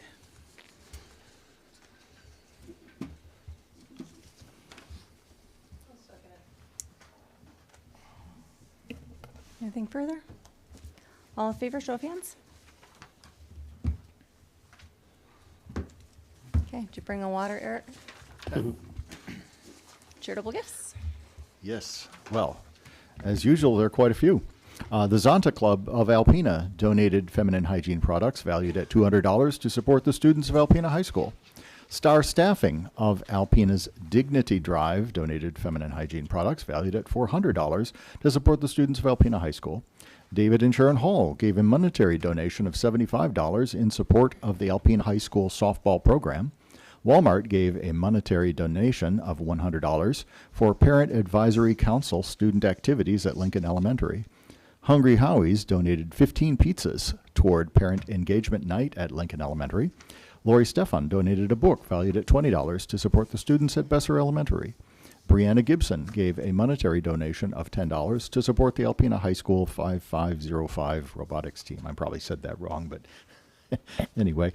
Sarah Costain gave a monetary donation of $500 to support the students of the Alpena High School Student Council. Adam and Monica Dzinski gave a monetary donation of $150 to support the students of the Thunder Bay Junior High Student Council. Sandra Welch gave a monetary donation of $40 to support the McKinney-Vento FIT program, helping students and families in need. Lincoln Elementary received the following generous donations to support the pancake dinner and gift basket raffle event. Marine Market donated a $40 gift card. Walmart donated a $100 gift card. Alpena Power gave a monetary donation of $150. Family Roots Woodworking, Matt and Kelly Poley, donated a charcuterie board and accessories valued at $75. North Country Candy and Gifts donated an assortment of goodies valued at $40. Bay Athletic Club donated a monthly membership and a bag valued at $75. The Home Depot donated buckets, pencils, and tools valued at $40. Laser Team Challenge donated 2 gift certificates valued at $20 each. Pompeo's donated 2 gift certificates valued at $25 each. Reyes Coca-Cola Bottling Company donated products valued at $1,000. Penny Lakin donated products valued at $200. And additionally, Alpena High School received the following generous donation to support the senior kaput celebration. Meyer Corporation donated gift cards valued at $600. Holcim Incorporated gave a monetary donation valued at $1,000.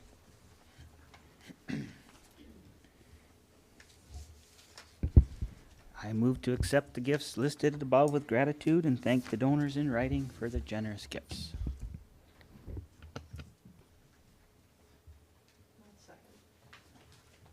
All in favor, show of hands, please. Thank you.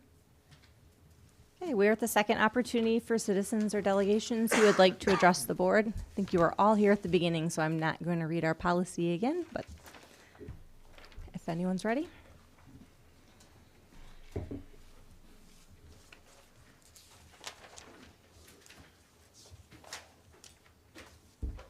Ryan French, Alpena County. I promised myself I wouldn't speak at the second one, but a board member just asked how much our lawyer would cost to look at the policy that was brought board.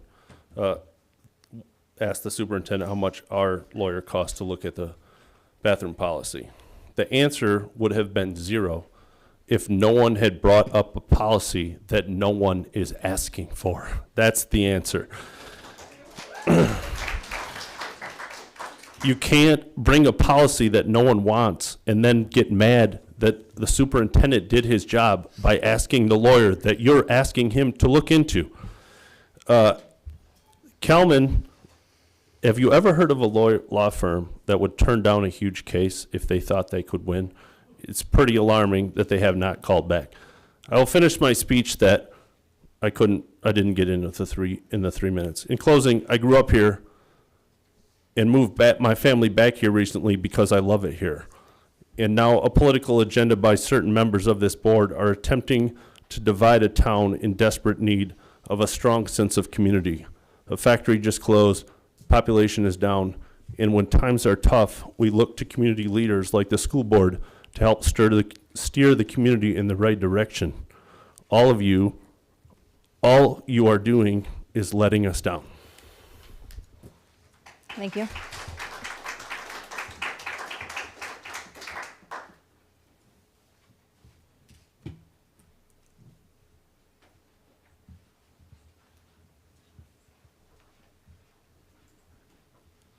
Shannon Brusso, Alpena. I also didn't plan on speaking again, but I'm honestly appalled that some of the board members don't even know what an IEP is or how vital it is in the success of many of our students. An individual education program isn't a piece of paperwork. It's a legally binding roadmap to help students with disabilities access a fair and appropriate education.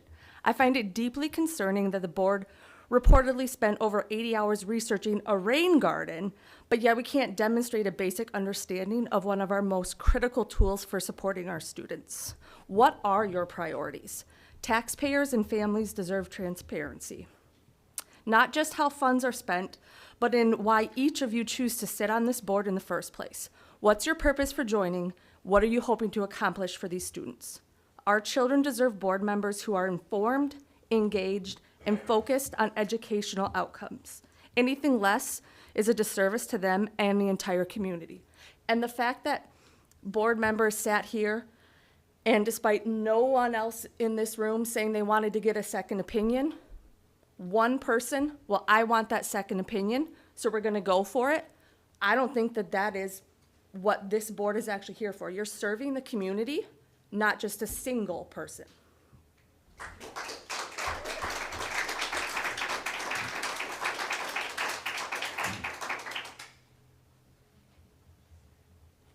Thank you. Anyone else? Okay, I'm going to move on to information and proposals. I know Summer has some information.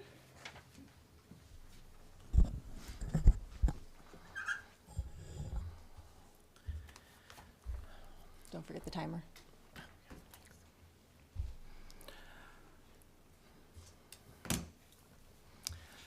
Dear board members, tonight I am writing Should be all right.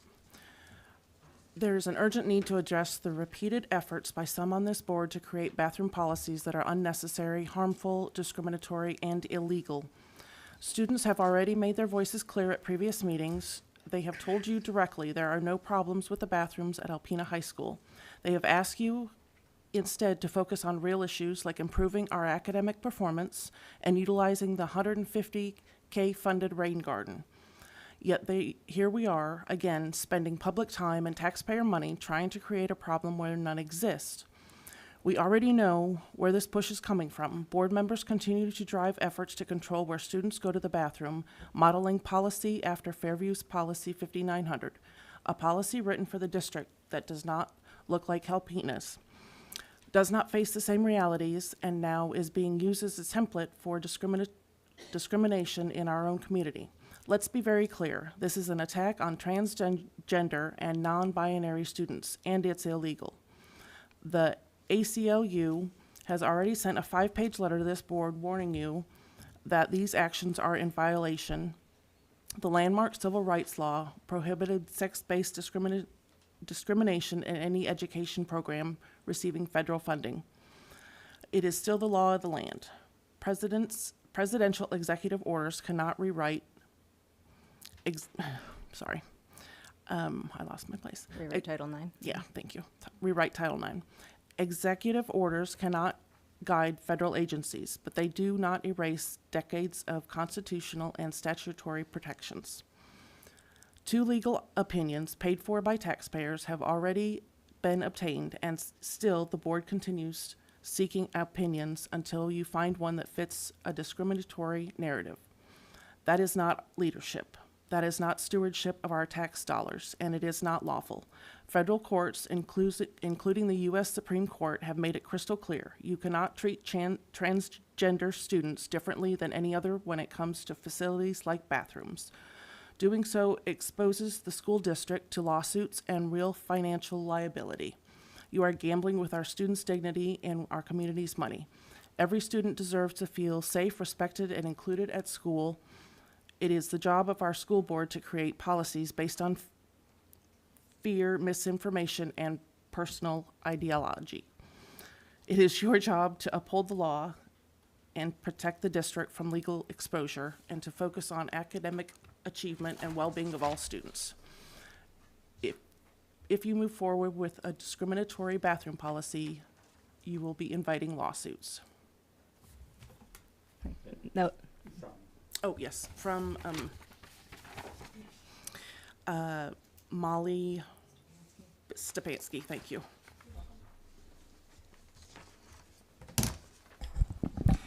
And the other. You got. Sorry. There you go. We also, the board received letters from the following. Bob and Judith Case on legal clarity in the superintendent and board member roles. Bruce Heath, Fairview policy. Marie Fielder, board meetings and ADA compliance. Paul Mancine, role of board members. Katie Bookinger, legal opinions and role of board members. And Marie Fielder, Fairview policy. And Griffin Sadler, curriculum and bathrooms. Thank you. Okay, you're up next. Superintendent update. All right. So I just wanted to commend the students at AHS and the AHS staff and beyond, because we had some people identified at Emmanuel Lutheran and I think a couple other organizations. Last night was the Besser's Top 10% banquet. It's an annual event, 41 years this year. And it's just an opportunity to celebrate our top 10% of the graduating class. So I just wanted to share some facts that were shared last night. So there were 22 students in this group. They had an average grade point of 4.06. They earned 29 high school credits while in junior high. They completed 56 AP courses, and then Romeo, help me, they will complete 544 college credits by the time they're done. So 22 students will walk out of here with a total of 544 college credits. They are going to ACC, Michigan Tech, Michigan State, U of M, Alma, Massachusetts Institute of Technology. Our own Andrew Reinhardt's son is going. And then the American University of Paris, Central Michigan, Northwood. So it was just an amazing event to see. But really, so each student that meets these metrics then gets to select an educator or a person that had a deep impact on them. And you see a lot of the same staff year after year being selected by students. But there was a wide range. We had teachers, we had a local pastor, we had, and I think an instructional assistant was selected. I'm forgetting who else we had. Just again, people that Kindergarten teacher, I mean, like, yeah, all spectrum, kindergarten through graduation, yeah. Yeah. So it's just neat to see high school students, reflecting all the way back to kindergarten. Choir on someone teacher? that's in it. Yeah, choir. Yep. So it was a great evening, always is, and thanks to the Besser Foundation that puts this on, but also all the staff and students for that amazing work. Could I ask you a quick question? Yeah. Did they announce who the valedictorian was? Stand up, Lucy. Yeah. Yeah.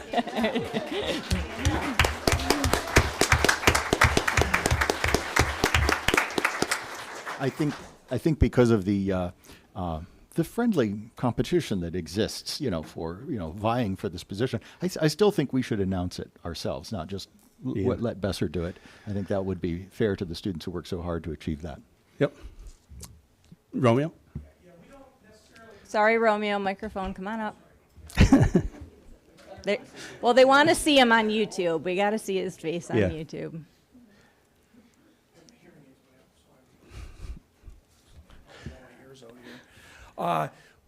With the valedictorian and salutatorian at Alpena High School, because we have so many that vie for the number one position, the valedictorian and salutatorian is not naturally identified unless there's a select one, because we could have up to 1 to 4 depending on the GPAs.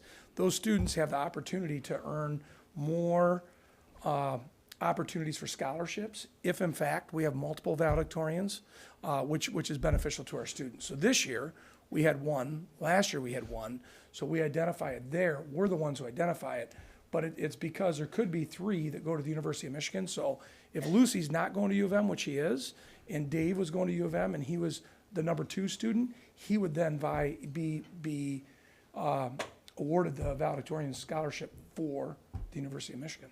So it's a slippery slope sometimes. With smaller schools, you see it, and that's where we've been, and it's happened year after year. Matt knows because he was in that same shoe prior to having weighted grades. Weighted grades have not, it hasn't stopped it, because a student that were to take all the AP courses from 10th grade to 12th grade in 4-point could very well all be number 1. And that's the reason. Do we announce if we have multiple ones, do we announce their names? Yeah, we do too. We do. I just haven't, in my tenure, I haven't had it. I've only had singles. The other is perfect attendance is another one we don't notify, because it's tough to do 100%, especially with some of the pieces we have with early college, with dual enrollment, those pieces. It really is beneficial for students. I struggled with it as a counselor, but when I had 3 students, so last night Jessica Hoppy spoke, and she was one of the top students, and she shared it with 3 others. Years ago. It was a great night. It was a great night. Yeah, it really thanks. was. Did you look up the world?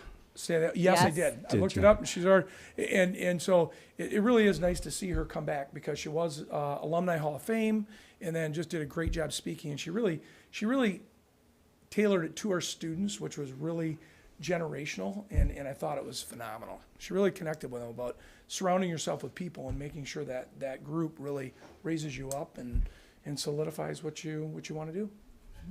And I really like how the high school and Besser, they invite underclassmen to come and just, a ninth grader or a couple from each grade to, set this as your goal. And they do. I was talking to one of them at the end, and she said, I'll be back here, and I'm a senior. This is so good. So Yeah, I had 2 emails before 10:30 last night from 2 of them saying, thank you for inviting me and letting me be part of that.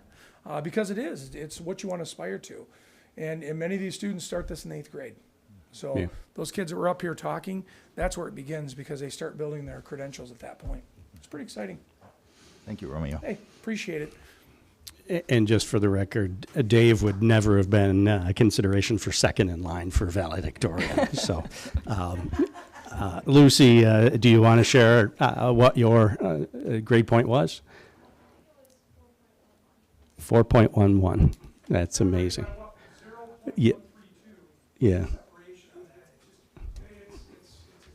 Yeah. Yep, a great event. So, all right, back to the agenda here. Just a reminder that we are doing our first book study. Your homework was the introduction, chapter 1, 2, 3, and 4. Now that I'm saying that is because I had 2 versions. I think That's I grabbed correct. the right one. 1, 2, 3, 4. So we will put that in our workshop on the 12th, right? The 12th. And we will have a discussion around those chapters.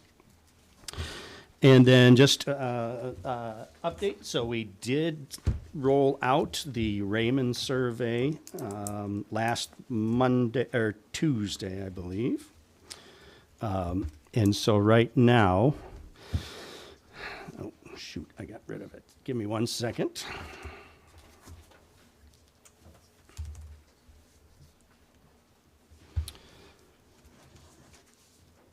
I'll be sending out a reminder email out to the staff. So we have about 44% of our staff has responded at this point. I think last year we ended up right around 73, 74%, something like that, which was really a high rate. So we're hoping to get back to that. Just some stats, again, they don't share any of the results with me, but for employees that have been with us 1 to 5 years, we've had 132 responses. So that was our largest response group. Makes sense because a large portion of our staff is now currently in their first 5 years. But 132, the next largest was 33 at 6 to 10 years. And so there's that. Teachers, 113 responses. And then just locations, put a little competition out there right now. It's not really a fair comparison, but the high school ACES has 59 responses. That's the highest in the district, but they also have the largest staff, so that I don't know what the percentage is. But we started last week at 24%, our first check-in, and it's gone up to 44. So pass the word, APS staff. I'll send a few more emails out reminding it. We intend to keep it open till Friday. But if we're sitting, if we're seeing a lot of pickup and responses on Thursday and Friday, we might extend it to Monday. Just like we did last time around, we leave it open to try and get as much feedback from as many people as possible. So that's that. Yeah, staff, spread the word, right? We want to use the data to be better at what we're doing, so fill it out. It's our last, because it's the last, really, because wasn't our package really the 2 surveys, so once this one's done. Yeah, no then we'd plan have to moving- re-up a Yep. new contract, Yep. so, yep. Information and, are you finished? Yeah. Okay. Information and questions from board members? Go ahead. When is our contract with Throon? When do we renew that? Annually at the organizational workshop. So July? Yeah. Okay. I was wondering if we can get a bid on, I know we used this law firm before, actually. GR Marco, Mullins and Horton out of Troy, who also specializes in education law. Yeah, we can't use them because we already use them. Yes, but I'm wondering if we can get a bid on that to see if use them in place of Throon, because they cover more specialties. They are our insurance law firm, so I don't believe we'd be able to do that. I'll look into it. Okay. But So when we have an insurance claim against us, they represent us through SETSEG. Okay. And so they would, SETSEG, they'd lose that business through SETSEG. They don't typically directly represent districts. They do it through the insurance process. Oh, okay. But yes, Yeah, if high you can look quality, into it. we've used Yeah, them. they're very high quality from what I Mhm. can see, and I think they have 60-plus lawyers and have been doing education law for 30-plus years, and it would be nice to have someone that's able to handle everything. Troon is. Well, no, because we had to use them for other stuff. You won't find it. It's because of our insurance policy. Our insurance company has legal representation. Okay. So you won't be able to find a law firm that can represent you in all situations. Okay. But if they were amenable to that, they could choose to represent us differently, and we would have to find somebody else for the insurance. Yeah. Yeah. Okay. Yeah. And we'd have to change insurance companies too. Okay. What insurance company do we have right now, you said? SETSEG. That was the gentleman that came and presented before me with this one. Yeah, Greg Mayer. He came to bring us up to speed on some of the cases he's working on. Right. Those are those Office of Civil Rights complaints and, due process and things like that. They typically, again, so when we receive a complaint like those, our insurance policy kicks in, and then it's turned over to representation through the insurance company, and that's where this Correct. firm comes Yep. in, so.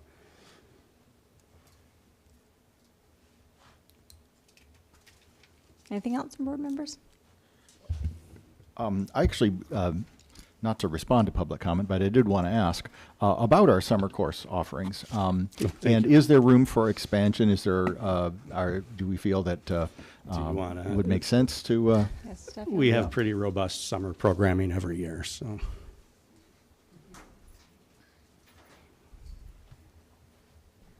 We actually have summer programming for every grade level. It's not on the website because we're still working out the contracts with our the people that support us. So Art in the Loft, the library, Jessie Bassett Museum. We're still working on getting the staffing in place. So we have some things on the website, but until we have formalized plans, we haven't posted that yet. Are these are primarily enrichment activities? Some are enrichment, some are not. Our K-3 is a STEM math and literacy focus program.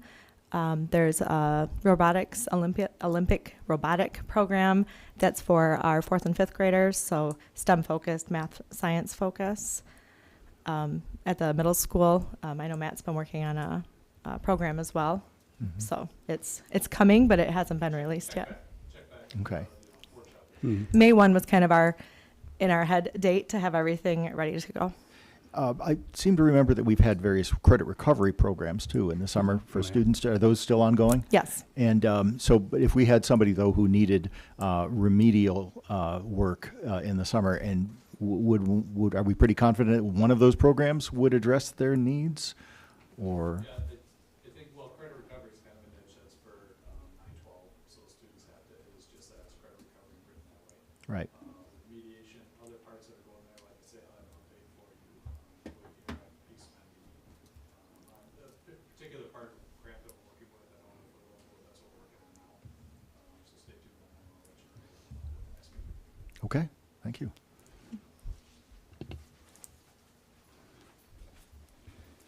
Anything else?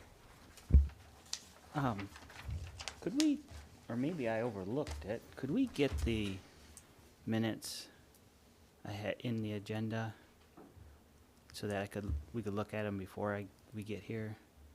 Or The am I not interactive clicking? agenda, are we getting the? I thought we did, and then, Well, or is there a complication with that?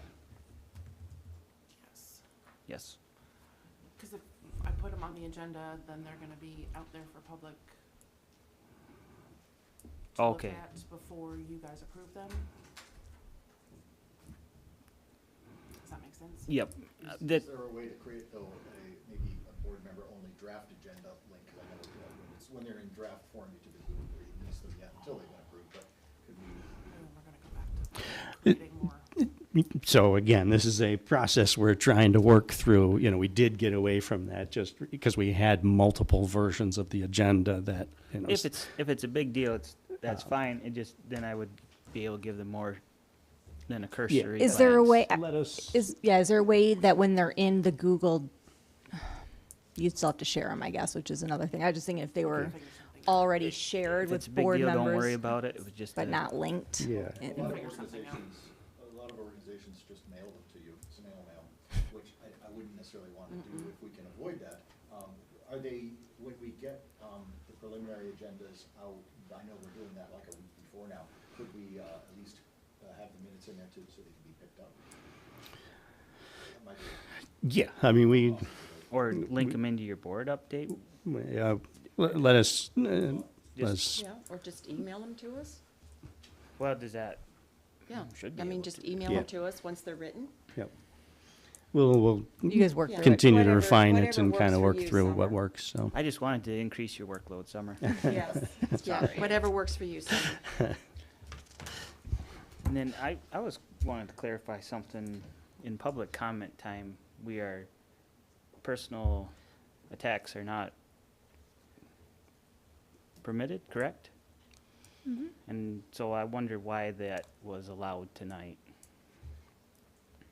I guess I didn't ever I mean, it's always kind of been, it's really hard to address a board when every board member doesn't feel the same way. So you're addressing the board about concerns and, you know, our policy does say not to name anybody by name. I didn't think anyone was being named by name, but if you're gonna get up and say I have concerns about X, Y, Z, it's probably only pertaining to the board members that are feeling that opposite way, I suppose. No, there was It's pretty clear. there was three of us It's that were pretty clear. pretty blatantly called out tonight, Yeah. and I almost Okay, sorry, we can't public comment back there. I think when we had this conversation, it was they stand up and say your name and then start to go after you. I think if they are, not personally attacking, personal, I think is an important word, the decisions and those kind of things, the topics. I see a big difference from the last time when people got up and specifically named board members, administrators, whoever it was, versus, I don't know how we stop people from directing their comments, I don't know what the right phrase is, where they don't name a person, but they indicate kind of who they're talking about. I don't know that we can stop them. I just noticed a running theme, not only just in my tenure, where that is not an applied thing from the very first meetings we were in. Okay, note taken. I've been a victim of it as well, extensively. I spent hours being berated publicly. It's not a laughing matter. I understand. But absolutely, there was a good 20, 30 people that stood up and called me every name in the book. I just understand. think it'd be good to get control of it here because this is supposed to be an example for our children, so I can see why our children in school, Guys, there's sorry. disruptions. Yeah. So I think we as a community, we talk about coming together, we need to set the example.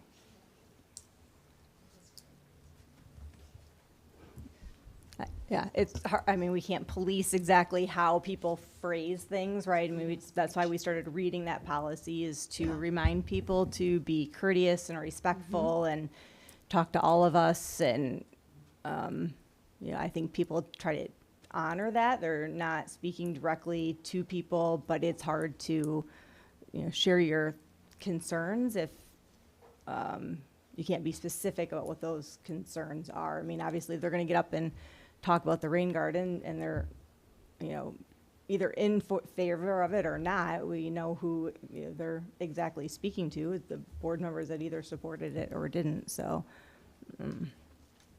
yeah.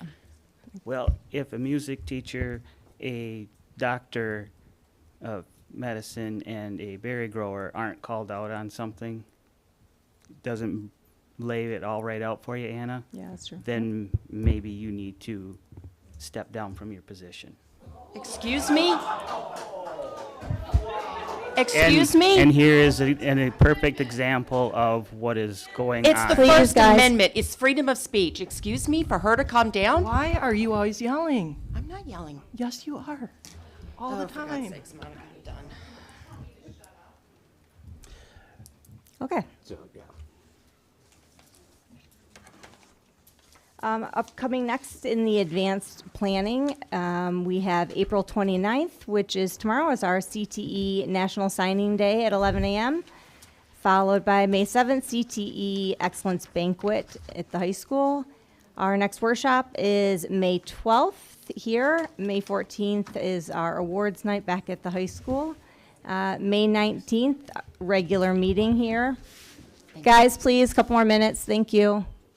June 4th, ACES Academy graduation. June 8th, our high school graduation. June 10th, retirement dinner. And June 23rd, then would be our workshop. And June 30th, our regular meeting. And with that, we can adjourn.